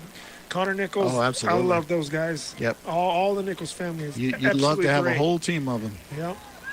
All right, there's trouble again and another sack. Who do we give that to? A big loss. I think you give it to Tyler Wojcik. I'll do it. I'll do it. Tyler Wojcik, number 41, with the big 12, or we'll give him 11-yard sack.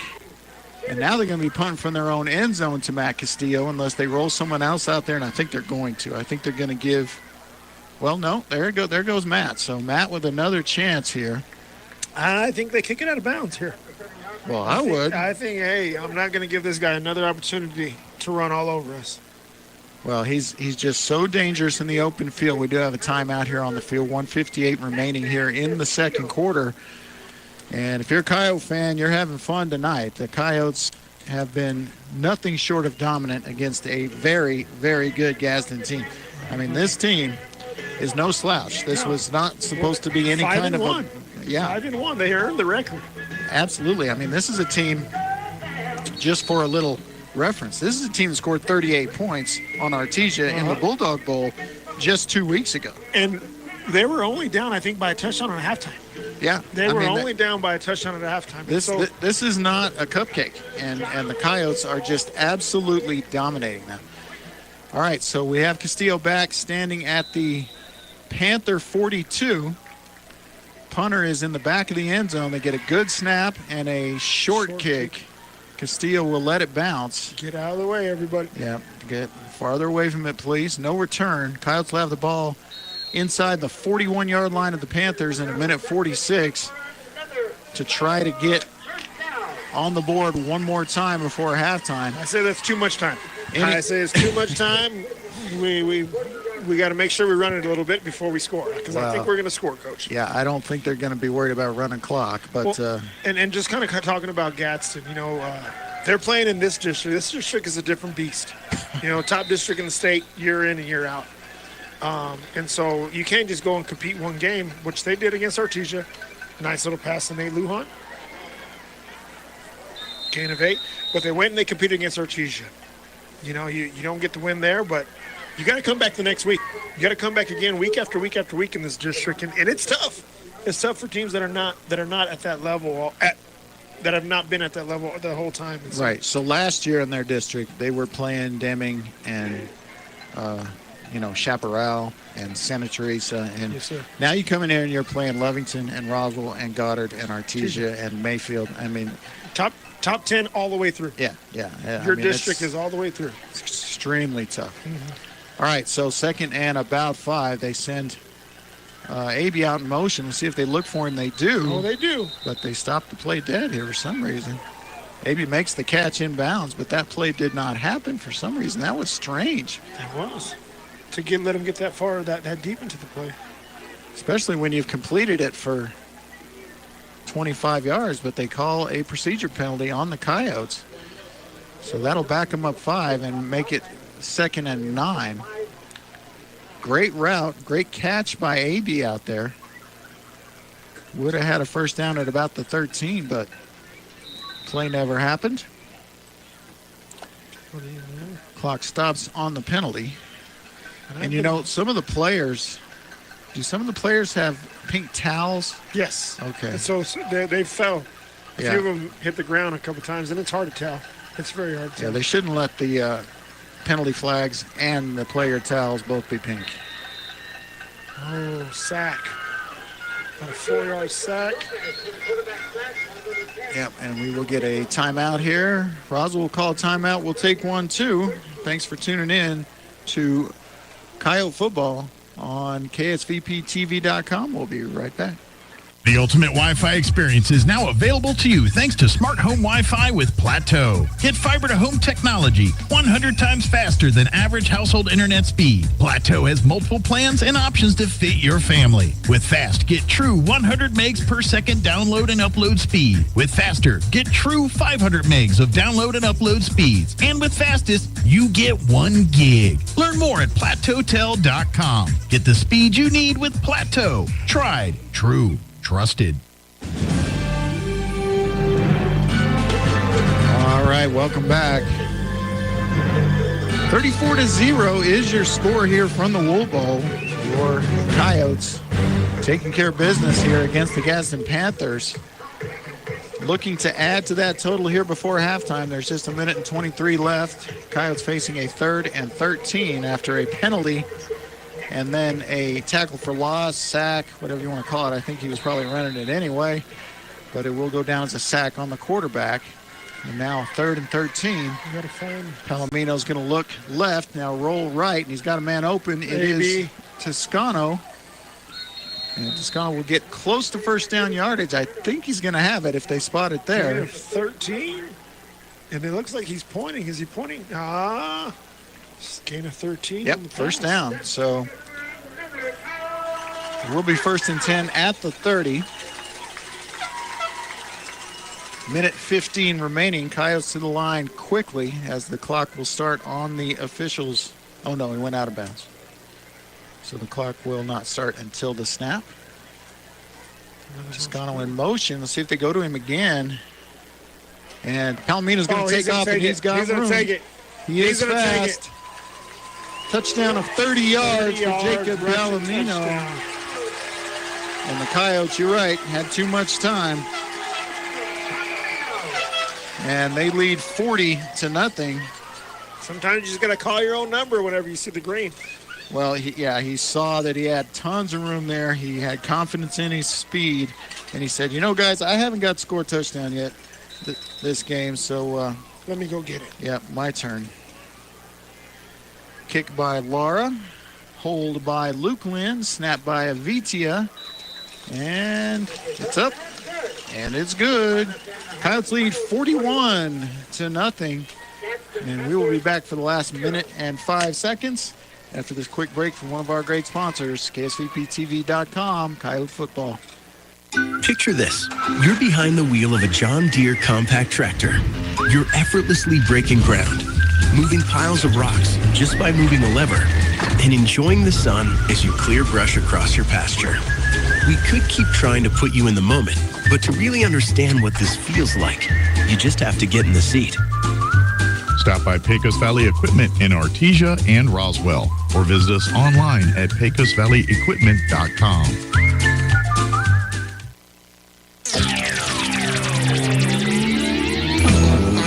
All right, we are back in the Wool Bowl. Coyotes lead 41-0. 1 minute and 5 seconds remains here in the first half. And Gadsden just got to be... They just don't know what to do right now. Kind of gobsmacked right now, you know? I mean, what do you do when this kind of thing... When you start off that badly, you know, you had the snap over your punter's head, gave up a touchdown on that one. You've had returns for touchdowns, and now you fumble the kickoff. Uh-oh. Oh, Bolaños had him, but let him go, but Carrasco won't let him go. Not. Zach Carrasco will definitely not. So the Panthers will start from their own 31-yard line. Defense back on the field with several backup players out there, as we will see quite a few of those backups, bench players, reserves, whatever you want to call them, your nomenclature of choice there in the second half. Clock is running, and Gadsden in no hurry with 48 seconds remaining. And they will just run the ball with Andrade, and he'll have a nice first down run. Carrasco and Janelle. All right, so that is Jano. And time keeps on ticking. They won't have to run a play if they don't want to. 22 seconds remain in the half. See if they send it down the field here. I'm not sure I would with Carrasco back there. They go sideline and they get out of bounds on the completion. Short gain of about 5. Maybe a little less. Stops. Should have stopped the clock. Uh-oh. Yeah, it should be. All right. So and the clock, no complaints. Oh, no. 35-point advantage. Oh, there we go. Yeah, there we go. So the clock runs out here in the first half with the Coyotes leading the Gadsden Panthers 41-0. We are going to have a what do we got at halftime, Mr. Producer? Okay, so we will take a 3-minute break. We'll be back with stats from my partner here and talk a little football about the first half and the second half to come. Thanks for tuning in to Coyote Football, KSVPTV.com. Back in 3. Wakefield Oil Express has the highest quality service in Roswell with a 17-point full-service oil change that includes a full wash and vacuum at their car wash. You won't find a better deal. They also offer full synthetic oil changes, fuel and cabin filter replacements, and will even check your battery. Their tunnel wash isn't afraid of dirty vehicles. They have the best value wash in town with free vacuums. They even offer wash passes that can be used for multiple vehicles. Next time you need your oil changed, go to the fast and efficient Wakefield Oil Express and let them earn your business. 3204 North Main, Roswell. Are you ready to succeed? The health education programs at ENMU Roswell can set you up for success with a wide variety of courses such as emergency medical services, fire science, medical assisting, nursing, and respiratory therapy. ENMU Roswell can prepare you for a rewarding career in the healthcare industry. ENMUR stacks courses in order to get the student into a job as quickly as possible while creating a pathway for more advanced certifications, licenses, and degrees. Eastern New Mexico University, Roswell. Success starts here. Picture this. You're behind the wheel of a John Deere compact tractor. You're effortlessly breaking ground, moving piles of rocks just by moving a lever, and enjoying the sun as you clear brush across your pasture. We could keep trying to put you in the moment, but to really understand what this feels like, you just have to get in the seat. Stop by Pecos Valley Equipment in Artesia and Roswell, or visit us online at pecosvalleyequipment.com. At Artesia General Hospital, we know it's early, but schedule your mammogram today and save. Call 855-RAD-EXAM and save 10% off mammograms scheduled through October, Breast Cancer Awareness Month. And get a refreshing drink discount from Kith & Kin in Artesia or Blue House in Carlsbad. We use leading-edge, FDA-approved Genius 3D mammography technology to deliver more accurate results faster and with more comfort. Women over 40 do not need a referral for yearly screenings. Learn more at artesiageneral.com/mammogram. Attention Roswell Coyote fans. When you have a history of greatness. What's going on, guys? Jeremy Brola here at Roswell Honda, and today I'm going to talk to you about some specials that we have going on at Honda. We have rates as low as 3.9% on select new Hondas, and we're also offering loyalty cash for our competitors' trade-ins. Not only that, I have over a dozen vehicles priced under $25,000, from cars, trucks to SUVs, different brands that are going to give you super low payments right here at Honda. So come see us.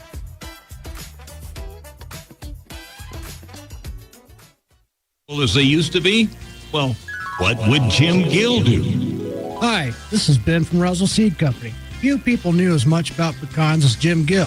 And if he were here today, he'd tell you it was time to fertilize. He'd tell you just what you need and show you how to use it. Then he'd make some joke about your neighbors making fun of your nuts. So when there's trouble with your pecans, head for Roswell Seed Company and ask them, what would Jim Gill do?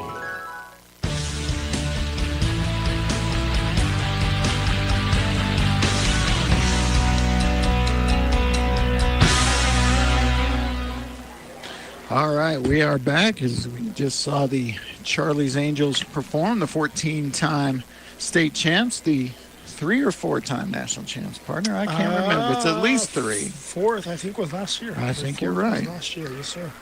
So they were great as always, and now we're going to have the band that will be playing while my partner goes over stats from the first half. And these stats are in the book, and you can take it to the bank. I'll tell you what. Now, I may miss here and there, but I'm pretty close. So we're going to go and start out with our with our defensive stats.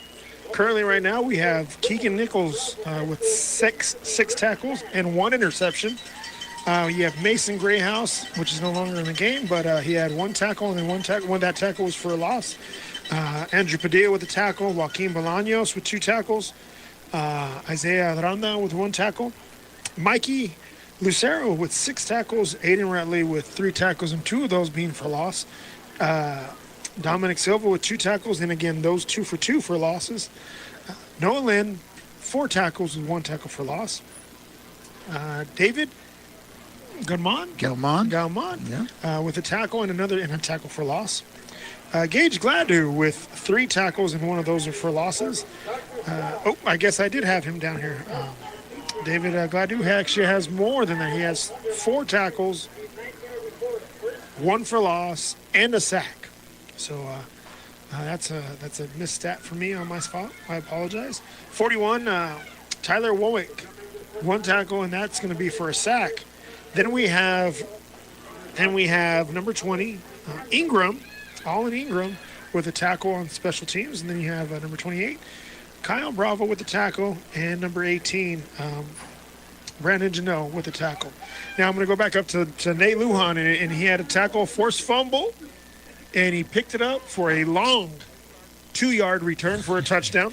That's all the farther he had to go, right? There we go, and that's 1 touchdown on the stats board on the defensive side. And then we also had a leader over here, Mr. Zai Carrasco, number 16, with 8 tackles, 1 interception, house call, 65 yards for a touchdown.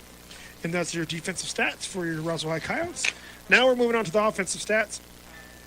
We have, as an offensive rushing yards, we have 143 yards rushing overall. You have your rushing leader coming from Zai Carrasco. He has 2 rushes with 43 yards, and one of those is a 40-yard touchdown. Then you have Matthew Castillo. He has 3 attempts for 24 yards. You have A.B. Toscano, 3 attempts for 36 yards. One of those was a 30-yard house call. And then you have Jacob Palomino with 40 yards, and a 30-yard touchdown was one of his. So out of 5 rushes, he has 40 yards and 30 yards as a touchdown for Jacob Palomino. Going over passing yardage, Jacob Palomino is 5 for 8 with 26 yards. Leading the receiving corps, we have A.B. Toscano with 1 catch at 13 yards. You have Matthew Castillo with 2 catches for 2 yards. And you have Nate Lujan for 2 catches with 11 yards. And so that is your offensive stats. And we're going to jump into our special team stats. One big one that we do have, well, we'll go over. We have 6 PAT attempts. One of them was missed, but we have Francisco Lara making 5 of our 6. We have punting stats, big Zai Carrasco with 30-yard punt. And then we have Matthew Castillo with 2 returns. One had to be come back. He had 22 yards return, but then the other one was a big 65-yard touchdown return for Matthew Castillo. So our scoring came in big yardage, and those are your stats, your official stats. You can take them to the bank, like I said, here at Roswell Coyotes RISD Stadium. Wool Bowl. All right. Thank you, partner. We need to get to a halftime interview that we've got for you with RISD's Mika Trujillo. So we'll be back in about 10 minutes. Stay tuned for that. We'll be back with more second half action, ksvptv.com. And welcome back to halftime and another exciting week of football action here for the Roswell Independent School District. And as is our tradition here, we like to talk overall RISD sports and stuff at halftime. This week, we've got Assistant Athletic Director for the RISD, Mika Trujillo, back with us. Good morning, sir, or good afternoon, morning, good evening, sir. How you doing today? Good day. Whatever age you're listening, you're good to it. That's right. Yes, sir. Of course, it's a crazy busy time for sports right now in all of the RISD. All the fall sports are now starting to crescendo into district and playoff times, and so the action's getting a little tighter, competition's getting a little better, and to be honest, almost every night even on the weekends, there's something going on sports related somewhere and something on some sport right now. Pretty much Monday through Saturday. Yeah. You know, it's a Monday through Saturday type of a deal. Wednesdays used to be a little protected, but because of schedules and official shortages and things of that nature, you kind of have to start moving We're gonna have to work schedules with the around, churches and now. You just got to kind of work through it and do the best you can with what you have. Absolutely. Yeah, absolutely. But that being said, if you want a chance to come out and enjoy some high school sports and support the kids, there are a bevy of opportunities, whether it's on the soccer pitch or in the gym at the volleyball court right now, or out at the cross country courses, or into Brenham or in for the JV football, or in the Wool Bowl for Friday night or Thursday night lights here a little bit too. Yeah, So, absolutely. We have you figure right now with cross country, they're in full swing. Mm-hmm. They'll be down in Artesia on Friday. You figured Goddard's heading out to Deming, and Gadsden's being hosted by Roswell over here at the Wool Bowl. Safe travels. No one likes that trip. That's a long, rough trip to Deming. And you figure we're having to make those jumps between Yeah. Gadsden and Deming and Sanity. I mean, they're having to come here. We're having to go there. And I would even argue that one can be more daunting than a Four Corners trip sometimes. It just has that. It just feels like that trip never ends sometimes.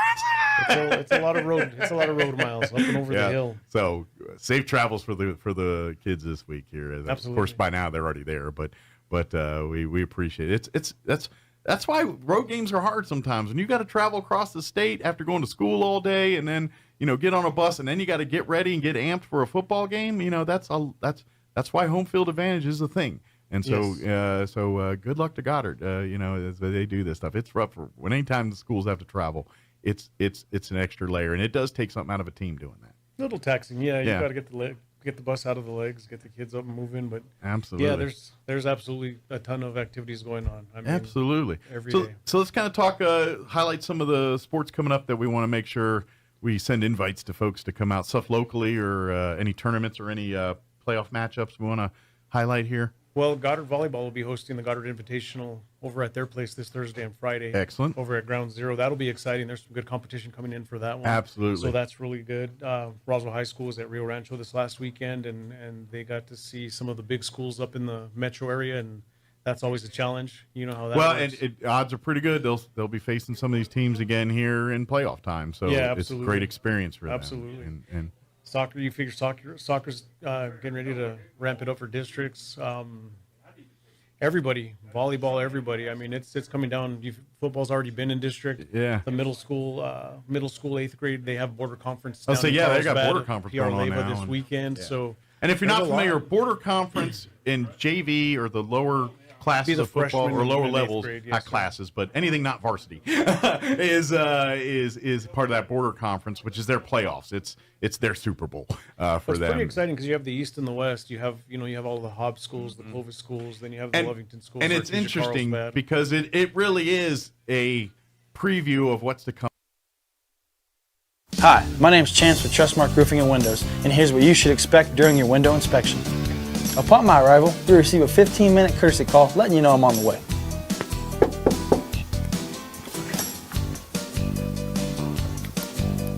Once I'm in your home, I'm going to be checking for moisture indication, functionality, and any kind of energy efficiency improvements to the inside and outside of your home.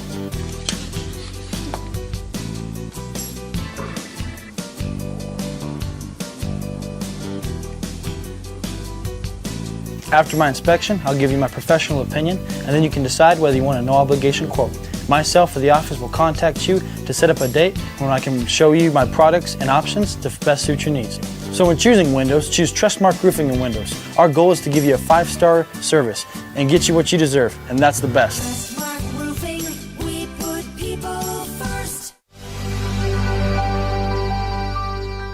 Hey guys, I just want to let you know what we're going to be doing at the beginning of October.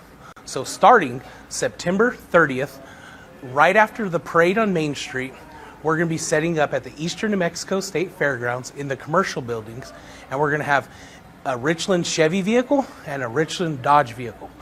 So during the whole meeting on the screen, we're watching this DVD icon right in the center, and we're just following it and making sure, wanting it to hit the center. And then we're just getting so distracted by that. I've never seen it happen, but EJ claims he's seen it. I don't believe it.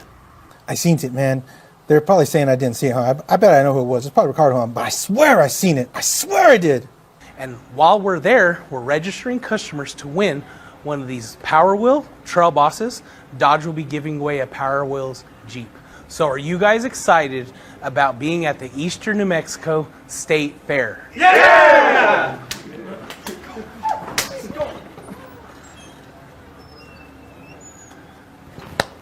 I'll tell you what, it's moments like that when they get excited about my meetings that I really enjoy what I do. What was Freddie saying?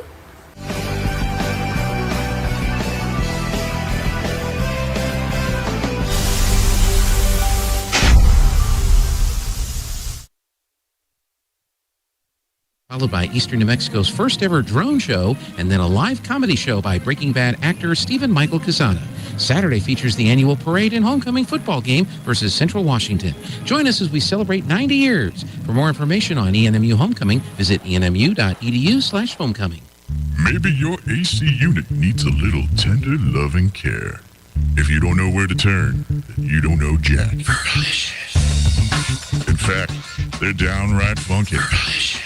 Let the boys at Fergie's Plumbing and Heating get your AC unit ice cold, just like some of my lady friends. Don't let any fool make you lose your cool. Fergie's Plumbing and Heating. If you don't know Fergie, then you don't know Jack. 622-2660. All right, welcome back to Coyote football from the Wool Bowl as the Gadsden Panthers take the field, get ready to go. We're about 2 minutes and 50 seconds away from the beginning of the second half, where the Coyotes will be receiving the second half kickoff and looking to add to this large lead. They lead 41-0 and likely to see some backups in the game in the second half, partner? I believe so. And like you've been saying all along, our backups are pretty darn good. Pretty darn good. So again, I'm not discrediting Gadsden over there, but I believe that we will hopefully end this game quickly with a required 50.0 or 50-point deficit. You know, we were talking about it last week because we were, we actually had a chance to do that. If we make a field goal, we go up 50 and end the game. Mm-hmm. I know Coach Lynn doesn't like to do that. He likes to use the game to get reps for those backup players.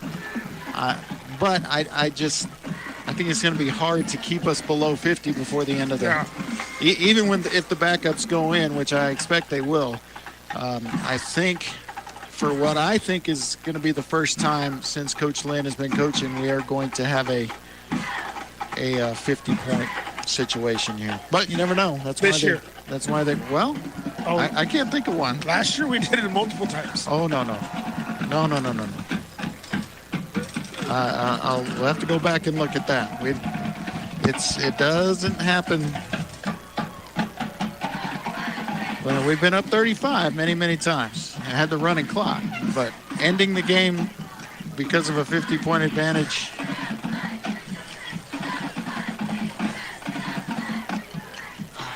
My favorite song. Oh, we must have. 100%. We did. Okay. 100%. So get that schedule yes, out sir. now. Yes, sir. Call it up.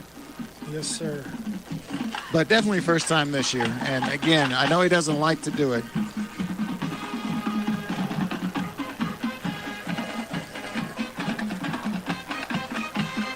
So here we go. The Coyotes looking like they've got their normal guys out here to receive the kickoff. Santa Fe, we did. All right, Santa Fe 58-6. Yes, sir. Mayfield 50-0. Wow. Oh, wow. That was it. A lot of the 49-0 Clovis. I thought it was more than that. My memory doing its thing, so we did it twice last year. 2 times. I called it. I called it multiple times. Multiple times. You did. Absolutely. So I will predict, however, that we're going to have one of those times here tonight.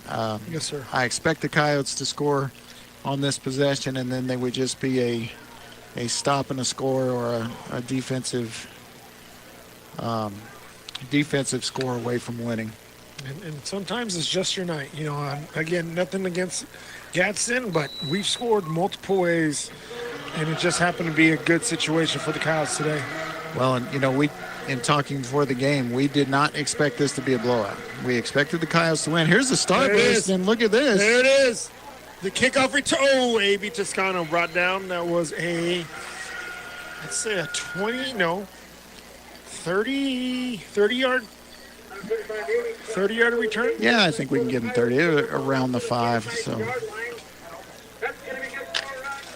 So one of the rare times they're able to run the starburst, and they run it pretty well. And Luke Lynn is in at quarterback, so get that ready on your stat sheet, partner. Number 17, the 6'3", and I'll give his full stats here. They 6'3", 180. Good-looking quarterback. He's going to be from the pistol. Going to have motion. Great baseball player as well. Just great pitcher, one of our aces. Tremendous athlete. Little pitch back to Rendon Durant. Uh-oh. Ball out? Calls him down. They pointing at the ground. Yeah, they're going to say 1 down. yard, 1 yard gain. So just minimal there. And Rendon's, we talked about Rendon earlier, even though he didn't make the touchdown, but he is a speedster. He is a speedster. You get him in the ball in the open field, it's going to be tough for anyone to run him down. All right, so you got Duran and Lujan in the game now. Yes, sir. Pass. Oh, and we're going to go down the field. Good-looking ball. He's got Sanchez. Kobe Sanchez. Say good night. Is there a flag? No, I'm calculating. What a beautiful ball by Luke Lynn. 63 yards, again with the big numbers. Yeah, 63-yard touchdown pass from Luke Lynn to Colby Sanchez. And the Coyotes lead 47-0.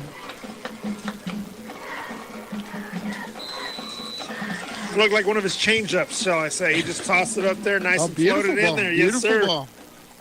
It's 63 yards. All right, so the Panthers jump off sides. Coyotes will move it up and try another short extra point, I guess. This second opportunity they've had to steal a point, in my opinion. And we are one touchdown away from scoring every possible way. Well, are you forgetting about the safety? Are you forgetting about the safety, partner? For a touchdown. Oh, okay. There we go, for a touchdown. Extra point is good, and it is 48-0 Roswell. We'll be right back with more action here from the Wool Bowl, KSVPTV.com.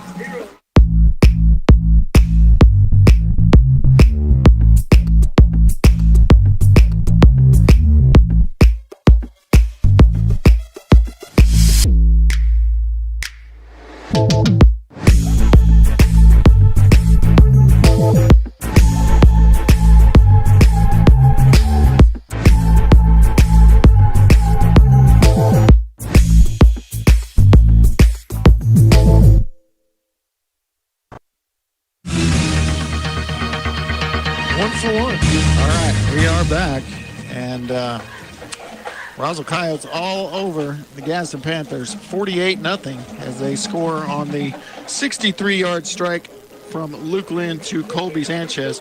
Coyotes have 7 touchdowns. Is that right? Yes, 7 touchdowns tonight, and 6 of them have been for 30 yards or more. Yes, sir. So you want to talk about big hitters. Oh, a little pooch. Little pop-up. I'm not sure if he meant to do that. And nearly lost it, but it looks like Gadsden will retain possession. Well, the Coyotes are saying they have it, but... No, Oh, they're going to give it... Well... No. And they did. I thought he had a full... Who is that? Number 29. Wow, that's Noah Fuss. All right. All right, Noah Fuss. So there's a turnover, and now the Coyotes can end it at any time. And we'll see what they dial up here. Coach Gomez dialing up plays for backup quarterback Luke Lynn. You know, and people are like, why are they throwing it? Well, our forte is running. And so we want to work on some different things, and we have our backups in. And you can't complain about play calling when the backups are in. Yeah. And number 26, new Ortega. Is that Isaiah Ortega? That is Ortega. All right, so now I think we've made Roswell High football history then. What's that mean? That means the first female person to play in a varsity football game. And get a touch. So Isaiah gets the carry. Loses a yard, but to my knowledge, that's the first time we've had a girl play football for Roswell High. I could be wrong. Correct me if I'm wrong. Anybody out there? That is awesome. And 47. All right, so I know that. That's Francisco Guzman. So that is it, or is it Jonathan Ellis? Because there's two 47s. And I have Guzman as a quarterback, and I have Ellis as a linebacker fullback, so it's hard to know. So it's one of those guys, though. I'd say it's the quarterback. Well, I can't tell. Hard to tell. I can't tell. So 3rd and about 8 from the 29. Lynn, I think he's going to put it in the air again here. See which way he goes. Let's see, he's going to go to Noah Estrada. No? Oh, good ball there. If it's a catch, it's going to be close. It is a catch. Dominic Pacheco. So Dom Pacheco, the senior. And it's going to be 4th and about 1.5 yards. They're going to go quick here. Let's see if the big kid, the biggest, tallest Lynn boy, he's not going to get it unless he pops out of there. He will! As he stretches across at the last second. And great job by big Luke Lynn, using every bit of that 6'3", 180-pound frame. Well, he was stopped dead in his track. He was he just kept pumping stopped. his feet and moved his way to the side there. And gain of, 3? Yeah. 3? Yeah, needed about 1.5 and got 3. So 8:13 remaining here in the third quarter. Coyotes lead 48-0. Just trying to wrap it up at this point. Any score ends the game for the Coyotes. Here's Lynn. He's going to roll out with the option, and he will make the pitch. And the flag, Laundry there.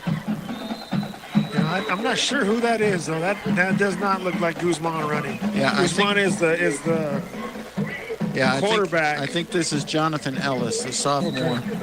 We'll go with that. We'll go with Ellis. I agree. And now they're going to bring in Isaac Gonzalez, another sophomore off the JV. List him as a slot player. He got some time last week as well. So that play is coming back on the hold. It's going to be... I'm running out of places on the stat sheet over here with the different names and different touches over here. I had the same problem last week. Hoover's coming off the field. I'm glad they got a say in, though. That's great for that kid. She's worked hard in the program. She's very proud of making the football team, and she's back out there, actually. Yep, she is. She is the wing back. Kind of lining up in the tight end position right now. Keep an eye on here. Here's Luke. He's going to pass. Little pass forward to Isaac. Isaac Gonzalez for a... Close to a first down. No. Oh, sorry. Close to 10. 10-yard gain. Sorry, wrong stick, but a good play on second down. No, that's actually a pass. Yep, that's a 10-yard completion for Luke Lynn. It was 3 for 3, I believe. That is correct, for 80 yards. Pretty good in relief. All right, here comes Logan Hoover. You might look for him to get the ball. Ortega comes out. I like watching Hoover run. He runs downhill. He reminds me of Bryce. Single back set on 2nd and 10. They are going to run the ball up the middle. Not much there. It's going to bring up 3rd and about 8. That's a gain of 2. They look like Rendon Duran right there. I believe so. So Luke will come over and get the play. And the 3rd and we're going to say 9. Closer to 9 than 8, I guess. Put the ball in the air again over here, Coach, or are you I'd run it? I think they're going to run here with the intention of going for it, and I think you're going to see Luke run the ball.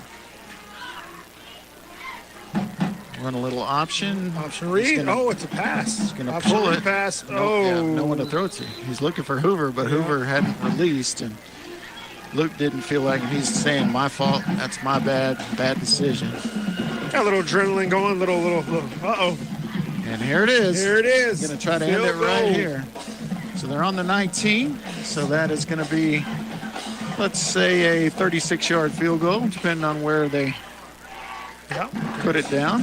looks like it's going to be right at 36 for Frankie Lara. Now, he had this distance in pregame.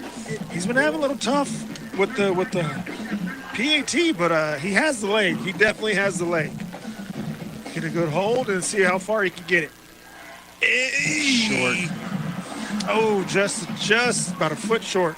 So for the second week in a row, Frankie Lara could have ended the game with a field goal. And last week it was wide left. This week it's about 10 feet short. So it will I say be 2 feet, Coach. did I say 2 You or said 10? 10. You said 10. I meant 2. It was just a little bit.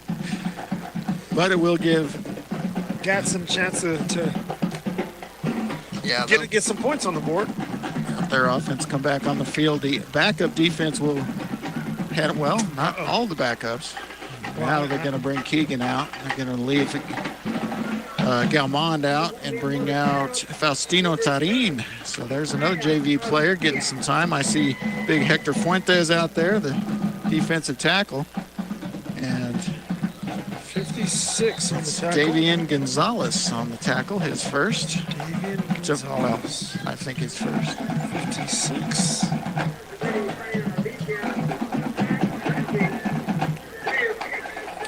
So clock continues to run, obviously, with the 35-plus point lead, 48-0, 5 minutes remaining.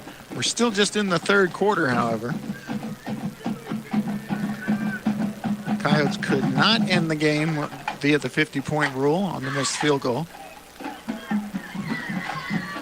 2nd and 10.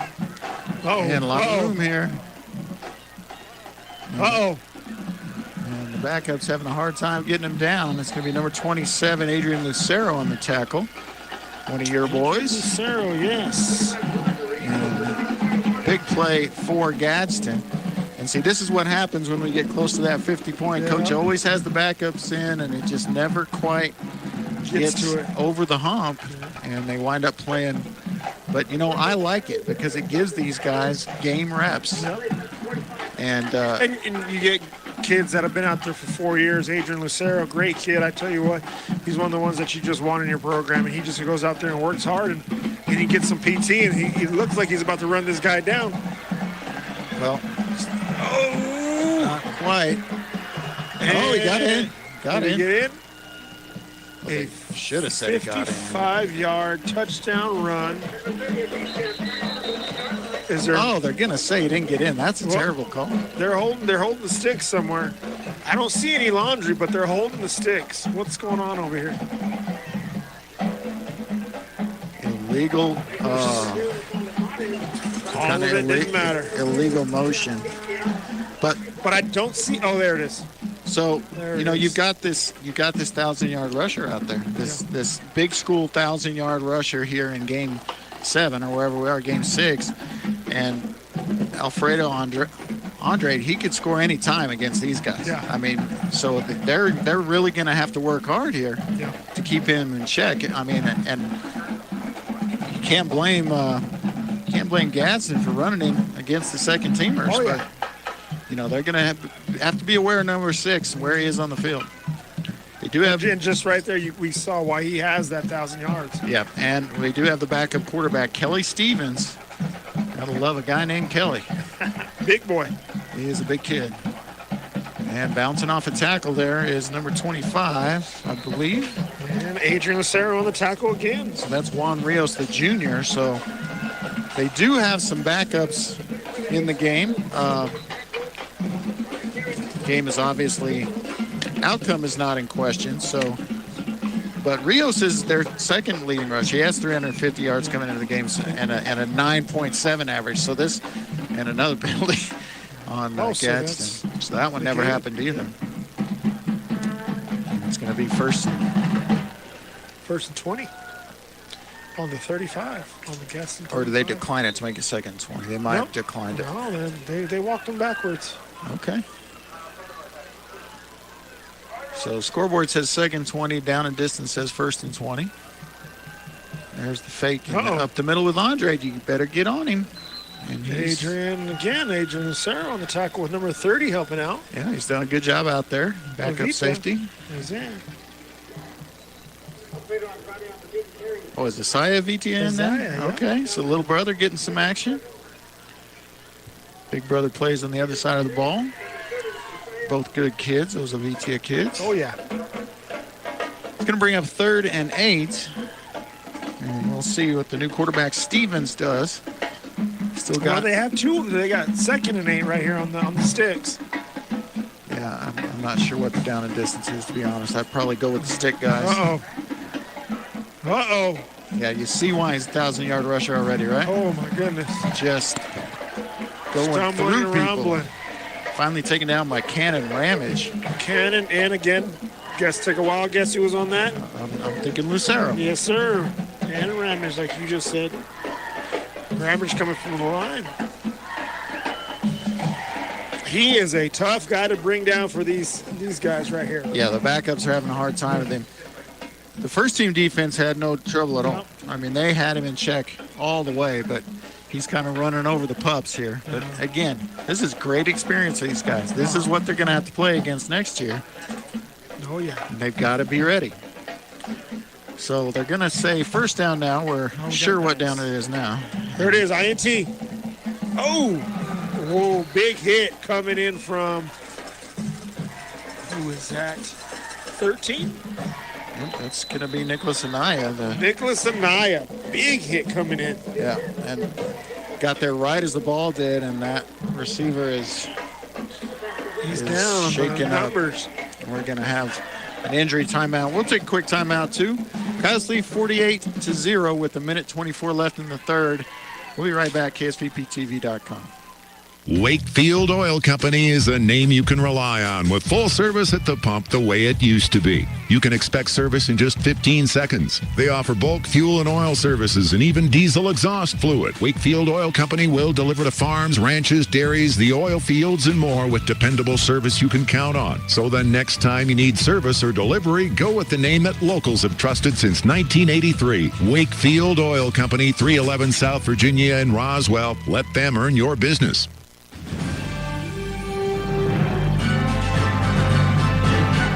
All right, we are back. It looks like the injured Gadsden receiver is okay. Just maybe had his bell rung a little bit on the tough hit there from that was Nicholas Anaya. So here come the Coyotes. Again, the backups on defense are out there at every position. Not a starter on the field in the red shirts and the slick black pants. I'm digging it. Second down, and they're going to go with the big dog again, Andrade, and he's a runner. He gains 12 on that play for the first down. Ramage on the tackle. And they'll probably just let him pad his stats here. Oh, yeah. You know, like I said, he wasn't effective until the starters came out, and now he's able to run against the second teamers. But again, he's a good back, and maybe letting a little frustration out. But he's out of the game now. No. They got a double backs, 2 backs in the backfield. Oh, well, who went out? I thought 6 went out, but he didn't. You're right. So Andrade's still out there. And he gets the ball again. And Wojcik able to slow him down enough for the 56 reinforcements to arrive. 78. So that'll bring up Davian Gonzalez and Daniel Boringo. Oh, so Borrego in on another tackle. He's a rotation player. Getting some reps here. And they're going to call timeout. They are. Timeout Gadsden. We'll take a timeout too. Coyotes lead 48-0. 9 seconds left in the third. KSVPTV.com. When you're active, injuries happen. Don't let them keep you on the sidelines. Make your comeback stronger with Soft Wave Therapy. Cutting-edge treatment to get you back in the action. Soft Wave Therapy is non-invasive and offers quick treatment with little to no side effects. This is the same technology used by the nation's top universities and professional athletes. Get back into the game. Give Premier Chiropractic a call today at 623-2900 or visit healthyroswell.com. All right, welcome back to the Wool Bowl in Roswell, New Mexico, Roswell, America. The Roswell Coyotes flexing their muscles a little bit here in District 2. 2-5A as they have just completely dominated the Gadsden Panthers. It's 48-0. Could have been worse, but the Panthers looking to not leave their side of the scoreboard blank here. It is 2nd and long. Oh, there's a hold. Yeah, and an obvious hold there, and looks like Williams saying, hey, he held me, and he did. Everybody saw the shirt. Everybody saw it. We all saw it. So they are coming back. So that is the end of the third quarter. Coyotes lead 48-0. We'll be right back after this. Now's the time to get a great deal on select Kubota compact tractors. The LX series is part of the #1 selling compact tractor lineup in the U.S., built with premium features and the comfort and versatility to make your land your own. Stop by your local Kubota dealer today.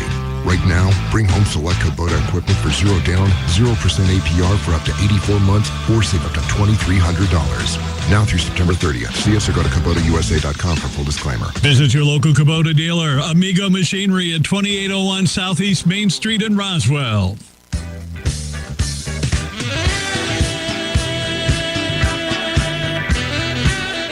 All right, we are back, and we are still in the third quarter. As we have not switched sides of the field, so we're going to have another commercial break for some reason. What happened there? It was a penalty on the offense, so they're going to say that the clock should not have expired. One more round. So here's the running play up the middle with Andrade, and he is tackled around the ankles. And that was Williams. No, it was 27, Adrian Lucero. Okay, so Adrian having a big night here. Yeah, third quarter, 5 tackles. And now the quarter's over, so we will take yet another break and let you hear from Roswell Hyundai. Thanks for tuning in to Coyote Football, Coyote Nation, here on KSVPTV.com. We'll be right back. Hey guys, this is Serapio from Roswell Hyundai. Just wanted to talk to you guys real quick about the Palisades that we've got. We've got a lot of new car inventory. We've got a bunch of third row vehicles, the Santa Fe's and the Palisades. I want you guys to come and check them out. Inventory of new and pre-owned vehicles. With special financing available, Hyundai can help regardless of your credit with I-10 accepted. Don't forget, all new Hyundais come with a 5-year bumper-to-bumper warranty and 2 years of free oil changes. So upgrade your ride or refi with Hyundai. Roswell Hyundai, 1909 West 2nd, a proud supporter of Roswell Coyote Sports. All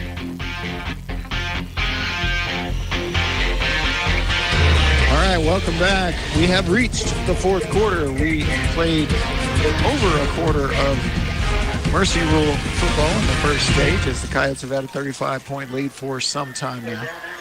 It is 3rd and 14 from the 20. Yeah, they're looking to get their first points. It is not 3rd and 14. It is 3rd and about 8 from the 20. And looks like they are going to get the first down. 35. Tackle made. 35. We don't have 35. So Coach never fails. He gave me a new lineup today, late in the day, but we still got a mystery player. So 35, nice tackle, young man. Yes. But it will be first and goal. Would love to recognize your name. Yeah, we would. Love to recognize your name. First and goal for the Gadsden Panthers, trying to just get on the board here. As the game, if they score, will be extended. Potentially to the end of regulation. There's a run up the middle with Andre. He's going to pick up about 4. There's a great tackle coming from 78 again. All right, so Borrego called his name a few times, the big defensive tackle. And he almost came out, but he's going back in. I believe he was Junior Prince last week. All right. Junior Prince for homecoming. Well, what I like to see is the starters on the sideline, they're not messing around talking to each other. They're in the game. They're out there for their teammates and supporting their brothers out there. It's good to see. Yes, sir. Second goal, they're going to try it again with Andrade, and he will get closer, down to about the 3. Adrian Lucero was second on there, but there's someone in the feet area. We have Ramage, 32? 32, yeah, sure was. But there is a flag thrown. Not sure what that flag for. Looked like some extracurricular at the end. And they are pointing to the Gadsden side. So that's almost got to be unsportsmanlike in a 15-yarder. It's going to bring up, if they let the play stand, if they're going to say it's after the play, it could be 3rd and goal from. Yep, it's staying 3rd down. He's holding up 3. All right, so personal foul will bring the ball nearly out to the 20 and make it 3rd and goal from there. So a chance to maybe keep them out here for this second-team defense, maybe third-team defense, to be honest with you. Even the rotational guys aren't out there now. I think they're going to look at number 15 coming around again. Well, they knew they were going to go 2 down, so they run it up the gut with 25, and that's Juan Rios. They're basically their number 2 running back. That's going to bring up 4th down and goal from the 14. I missed the tackle on that one. That is my fault. Now the stats are all messed up. Yep, that was it. So you never say that on the air, partner. That was me, 100%. Just let people assume that you wrote it down and just didn't say who it was. Yeah. I tell you what, and they deserve it. You know, they're out here working, and I feel bad. No, I know. Recognition. But I feel bad because that is 100% my fault. All right, here we go. 4th down. Chance to get the stop. They're going to go to the air. Uh-oh. And he's got his man in the end zone. Touchdown, Gadsden. And that goes to number 15. Minhades. I give you credit. So the senior. You know how to say the names. Yeah. You know how to say the names. I am not a good. Senior to senior right there. The backup quarterback, Kelly Stevens, to the senior receiver, Zach Minhades. And they are on the board. 48-6 is your score. 9:18 remains here in the 4th quarter. And the kick is up. The kick is good.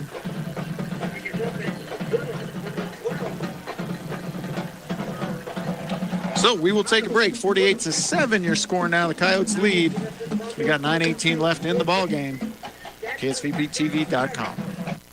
Now's the time to get a great deal on select Kubota compact tractors. The LX series is part of the #1 selling compact tractor lineup in the U.S., built with premium features and the comfort and versatility to make your land your own. Stop by your local Kubota dealer today. Right now, bring home select Kubota equipment for 0 down, 0% APR for up to 84 months, or save up to $2,300. Now through September 30th. See us or go to KubotaUSA.com for full disclaimer. Visit your local Kubota dealer, Amigo Machinery at 2801 Southeast Main Street in Roswell. Welcome back, Coyote Nation, to the Wool Bowl. Coyotes lead 48-7 as Gadsden goes down the field and, despite some penalties, are able to get in the end zone. 4th down. 4th and goal from a long ways out from the 14. It was Kelly Stevens to Zach Minhades for the touchdown against the backups. But I'll tell you what, it looks like the first team kick return team is out there. So, they probably don't have all backups for them. And it's going to be Colby Sanchez back deep. Not sure the kick will go deep, but he's back there at the 2 waiting for it. You got sophomore Isaac Gonzalez as the up back, and number 20, Rendon Durand down here on the bottom. Yeah, I think Rendon and Lujan are usually on the team. This will be Isaac Gonzalez with the sophomore from there. Yeah, he's speedy. Makes the corner and knocked out of bounds at about the 37-yard line. It's a pretty good return. I would say about 27. Okay. Maybe 25. Which one? Sure, 27-yard return for the youngster. Probably 22. I think he got it at the 15. I would say 22. So that is where the Coyotes will take over on offense. Joaquin Bolaños off the field last. He'd like to stay out there on offense, but he's going to... He's in the big boy package. He is the running back in the big boy package. Cool hand Luke Lynn, public address says, is going to throw a little screen out here on 1st down and going to get 1 yard. To Allen Ingram. So Allen Ingram had a few good plays last week, and here comes Bolaños in on offense. All right. So we'll see what's going to be going on with that. That's a little bit surprised. to be honest with you. Your starting linebacker out there on offense. I'm going to guess that they're running it with Luke. Let him Oh, they're going to give it to Joaquin Bolaños on an end around. And look at the speed from the middle linebacker, and he will get taken down close to first down yardage. Give him about 8 on that. Yes, sir, will do. Out to the 46-yard line. And Joaquin getting a rare offensive rep, gets a high five from Coach Lynn, and that's probably going to do it for you, That was Joaquin. it, Joaquin. That was your one chance. Yep. Get Got to score. One carry. You got to score or you're coming out. He had a nice run, but did not score. I think Coach Lynn is just trying to get me over here with his stats. All right, here's motion. Waits for him to get set, and now Lynn from under center. Oh, got a little no flags on that one? Himself. And that was an ugly play. Lost it. Lose 1. It's going to bring up 4th and 2 from the 45. You know, I think if you're going to run that play from under center, just let him go straight ahead. Don't make him roll out. Yeah. But not sure what happened there.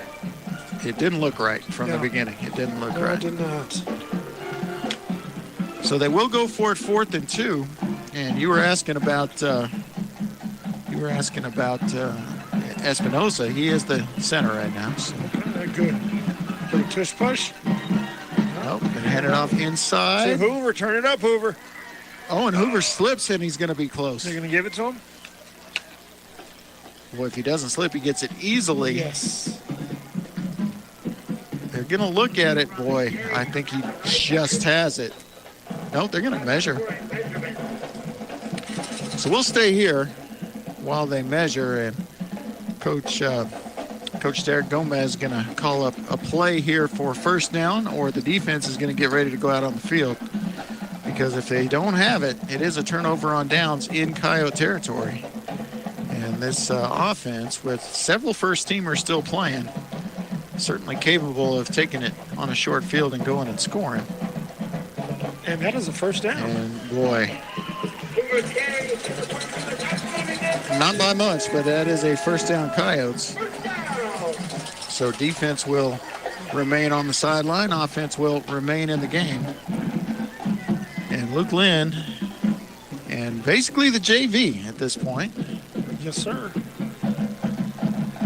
In there. Brandon Durant in the backfield. Someone bring a cigar in here? My goodness. Fire down the street. All right, here we go. 1st and 10 from the 47-yard line. And Lynn will hand the ball off. That is Brendan Duran, and he's going to have a nice first down carry. Going to give him 6 on that. 5 minutes, 56 seconds remains in this one. Coyotes with a comfortable 48-7 lead. Very few starters have played here in the second half, and it's just been a thumping. Yes, sir. I mean, yes, sir. Some right out the gate, this was yeah. Definitely a Coyotes game, and they just did what they were supposed to do. Yeah, this will be the most impressive district win of the week in our very tough district. We talk about it all the time, how this district is. And if you look at, we'll just grab a poll, any poll, because I got about 7 of them here. The coaches poll. In the coaches poll, you have Artesia, Lovington, Roswell, Gadsden, Deming, Mayfield. Top 6, all in our district. Los Alamos, the lone team from District 1 in the top 8, and then you have Goddard at 8, and you have Santa Teresa at 12. So, I mean, it's just so competitive, and boy, that was a throw to Holland Ingram that I don't think he was open on, but still nearly completed it. Tried to throw it in a tight window there. Clock will run, of course. 4 minutes and 40 seconds left. But, talking about this district and talking about the postseason, I fully expect the top 5 seeds to come from us, and maybe the top 6. So that'll be just interesting to me how lopsided the 2 lone districts in 5A football are. Ball on the ground, and that is a And 3-yard loss for Luke Clean. And on 4th down as well. So they will give the ball up on downs after all, just 4 downs later. As the clock will stop temporarily on the change of possession, and now they wind it. So we're going to be inside 4 minutes before the next play is called. And run. Again, lots of backups in the game. There's a number 44 is out in the game. We don't have a number 44, so apologies. I hope you make a tackle. I hope you do great, but we're not going to be able to say your name if you do. All right, here's Stevens going to take it himself. Not much room. He's stretched out, but makes a pretty good gain of it. He's a big boy. He is a big boy. Well, they list him 6'3", 205. Yeah, he is a big boy, and he had some speed on him. That's a big high school quarterback. Yes. 6'3", 205. I mean, that's about Carrasco's size, you know, and no one's been able to stop Carrasco running the ball this year when he's been in there at quarterback. Yes, sir. All right, so Stevens will line up now with 3 receivers to his left. Got Anthony Palomares, their top receiver, out there. Let's see if he go his way. He's going to hand it off instead. And that'll be short of first down yardage, but a decent game as we're inside 3 minutes now. And now we are going to stop the clock for a penalty. Is that on the flat, on the floor? Hector Fuentes on the tackle. Sorry. Took a little delay on that one. And it's going to be a penalty on the Coyotes. I didn't see the indication, but it's going to be a first down on the 5-yard penalty for the Coyotes, as they were needing just about 3.5 or 4 for a first down. So it will be 1st and 10 for Gadsden at the 36-yard line. I'm telling you, this JV, this backup defense, they want to keep them out of the end zone this time. They're playing for pride now and for playing time for next year. Ramage on the tackle again on that one. And then a host of I see Faustino Tarin in on that tackle. You see Adrian Lucero's been super busy in this half. Got Damian Gonzalez in the mix. Backup cornerback Nick Anaya. Thank you for spotting those out for me. He's got the tough assignment on the number 1 receiver at the moment. And this is stretched out. Great play. Yeah, Ramage again. You know, great play. When Nichols was out early in the year, I was talking to Coach Lynn about Ramage, Cannon Ramage, and he said Cannon Ramage would be a starting linebacker for all but a few teams in the state. I mean, we just happen to have really good linebackers, and he has no problem putting him out there in any situation, he said. So, yes, he's a backup out there right now, but that's a kid that That's why plays his name is getting called right now, because he's getting it done. Yeah. Oh, and this is big trouble. Oh, and he slips right between them. What a great play. But, don't come in there and hit him late. Did they throw it? That's Nick Anaya. Well, no tackle on that. Do we give a tackle for Nick? You do, actually. Okay. Yeah, will be a tackle for Nick Anaya, even though he ran a real risk of getting an unsportsmanlike on that. Good job by the quarterback Stevens to just split those rushers and then take off. And then he attempts to slide. He does slide, but still has to take the hit. All right, he's in the pistol now. He's going to roll to his right to 3 receivers on that side, and a bullet throw. Yeah. Number 11. Nicely done. That's Juan Carlos Enriquez, another senior. A lot of seniors on this Gadsden team. A few sophomores sprinkled in. 2 freshmen on the roster, but I don't think we've seen them. All right, 40 seconds remains. See if they can keep him out of the end zone here. Gonna pass. Gonna throw to the end zone. Look at the same play that they scored last time. Yeah, it just didn't develop that time. Much better job by the secondary. And that will not stop the clock, so unless they hustle to the line. That will be ball game. Yeah. It looks like, Let's see if they're gonna try and score. They're gonna do it. They're hustling. Where's the ball? They don't know where the ball's at. Yeah, the that officials. Is ball game. The officials are trying to keep them from running a play here.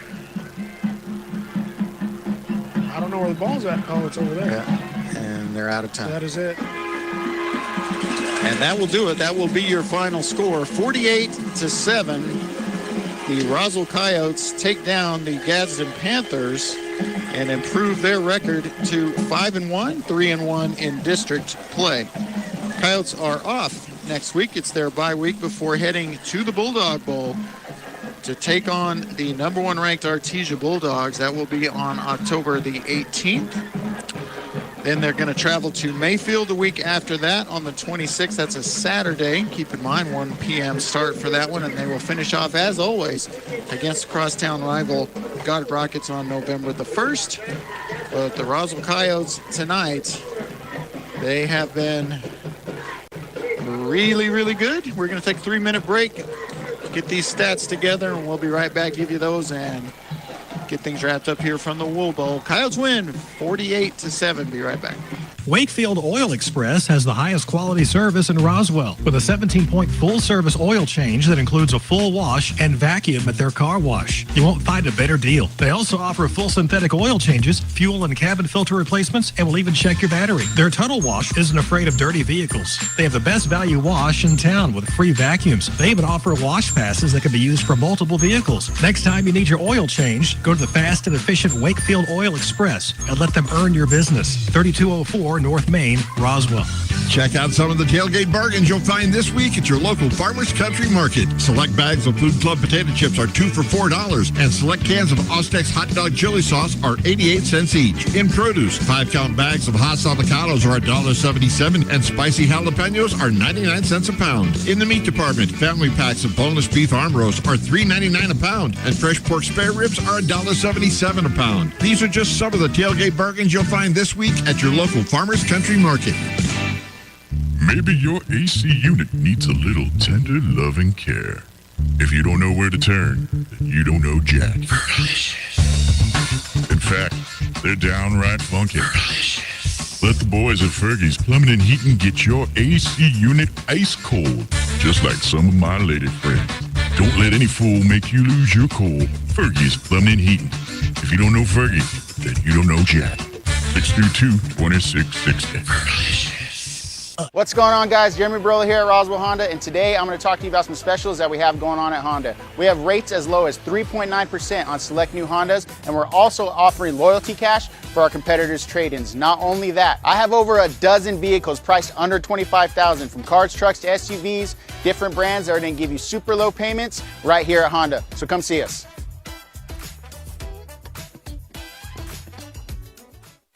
Sports. Are you ready to succeed? Earn your FFA certification through ENMU Roswell's Aviation Maintenance Technology Program. ENMU Roswell has the only FFA Part 147 airframe and power plant school in Southeast New Mexico. Receive commercial and general aviation training, hands-on training with operation aircraft, Boeing commercial experience, advanced composite repair training, and more. And ENMU Roswell offers in-state tuition for veterans too. Learn more about this exciting program on campus or online at roswell.enmu.edu. Eastern New Mexico University, Roswell. Success starts here. So your pecans aren't as big and bountiful as they used to be? Well, what would Jim Gill do? Hi, this is Ben from Roswell Seed Company. Few people knew as much about pecans as Jim Gill. And if he were here today, he'd tell you it was time to fertilize. He'd tell you just what you need and show you how to use it. Then he'd make some joke about your neighbors making fun of your nuts. So when there's trouble with your pecans, head for Roswell Seed Company and ask them, what would Jim Gill do? All right, the final gun has sounded. The alma mater has been played and unfortunately not sung. We got to do something about that. We need to be singing that alma mater. Are you ready for some stats, my partner? Yes, sir. Yes, sir. All right, so we're going to start off with our defensive stats today. We have Keegan Nichols with 7 tackles and 1 interception. Did not get a return on the interception. I believe it was a 2-yard return. Mason Grayhouse, 1 tackle, 1 tackle for loss. Andrew Padilla, 1 tackle. Joaquin Bolaños, 2 total tackles. Zay Carrasco, we have 8 tackles, 1 interception, 65-yard return for a touchdown. We have number 21, Isaiah Aranda with a tackle, 1 tackle. We have Mikey Lucero with 6 tackles. Aiden Riley with 3 tackles, and 2 of those being tackles for loss. Dominic Silva, 2 tackles and 2 tackles for losses. Noah Lynn, 4 tackles, 1 of those being for loss. Then we have David Gaman with 3 tackles and 1 tackle for a loss. Nicholas Anaya, 2 tackles and a big breaking up of pass tip. Then we have Adrian Lucero with 7 total tackles there at the end. Cameron Ramage with 5 tackles. Gage Gladdy with 3 tackles and 1 tackle for loss. David Guman, I guess I messed that one up again. I do apologize. I have him on the second stat line as 2 tackles and 1 sack. So I'm looking at 5 total tackles for David, 1 tackle for loss, and 1 sack for him. We have Tyler Womack with 1 tackle and 1 sack. We have Nate Lujan with a forced fumble, 2-yard return for a touchdown. We also have Allen Ingram with 1 tackle. We have Kyle Bravo with 1 tackle. Brandon Janot with 2 tackles. David Gonzalez with 4 tackles. Isaiah Vita with 1 tackle. Daniel Borrego with 2 tackles. And Hector Fuentes with 1 tackle. And I ran out of sheet right there on the defensive tackles right there. All right, now we're moving over to our offensive. Actually, we'll go to our special team stats. Francisco Lara attempted 1 field goal from 36 yards. That was unsuccessful, but was successful 6 out of the 7 PATs. Zach Carrasco had a 30-yard punt. And then we have Matthew Castillo with a 65-yard touchdown return. And we also had A.B. Toscano with a 30-yard return for punt return. On kickoff returns, we have kickoff returns, we had 1 kickoff return, which was Isaac Gonzalez for 22 yards. Now we're moving on to our offensive stats. Offensively, we had 170 yards rushing. That coming from Joaquin Bolaños, had 1 attempt for 8 yards. Jacob Palomino, 5 attempts for 40 yards and a touchdown, a 30-yard touchdown run included in there. We have A.B. Toscano with 3 attempts for 36 yards and a big 30-yard touchdown on one of those 3. We have Matthew Castillo, 3 attempts for 24 yards. Brendan Duran, 4 attempts for 8 yards. Zai Carrasco, 2 attempts for 43 yards, 1 of those being a 40-yard touchdown. We had 1 attempt from Asia Ortega. Am I saying that right? Asia, yeah. Asia, I do apologize. Asia Ortega. Great to see her out there. And 1 attempt for -1 yards. We had number 47, Ellis, 1 attempt for 2 yards. And then we had Luke Lynn with 3 attempts for -1 yard. And we also have 1 attempt coming from Hoover, and that is for 2 yards. Now we are moving on to our receiving and passing. So we have 107 yards passing and receiving. And our receiving core come from A.B. Toscano with 1 catch for 13 yards. Matthew Castillo with 2 catches for 2 yards. Nate Lujan with 2 catches for 11 yards. Kobe Sanchez with a big reception for 63 yards. 1 reception for 63 yards. Then you had Dominic Pacheco, 1 reception for 7 yards. You have Isaac Gonzalez, 1 reception for 10 yards. Allen Ogeen, 1 reception for 1 yard. And passing, we had Jacob Palomino going 5 for 8 with 26 yards. And we had Luke Lynn coming in the second half going 4 for 6 with 81 total yards. And so that concludes our stats, our offensive, defensive, and special team stats for Roswell High Coyotes. That was a lot of different people touching the ball, a lot of different people making tackles. Yeah. I had to definitely do some drawing over here on the stat sheet. You had a tough job tonight. I'm glad it was your job tonight, not mine. So the Coyotes take care of business. We have an update at the end of 3, Lovington 36, Mayfield 36. Wow. Yeah, that is kind of a wow. I was hoping to get one more update before we went off the air, but you'll have to leave you in suspense because we do have to leave you. Thanks for tuning in to Roswell Coyote Football on KSVPTV.com. It's always great to be a Coyote. Have a good night. Yes, it is. That concludes this edition of Roswell Coyote Sports on 106.5 Roswell's Talk FM.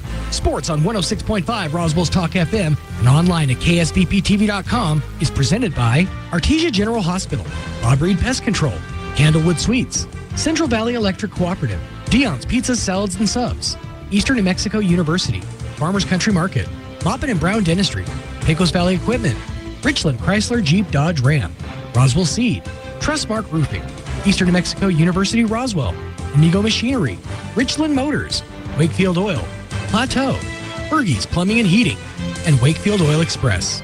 We now return you to your regular scheduled programming.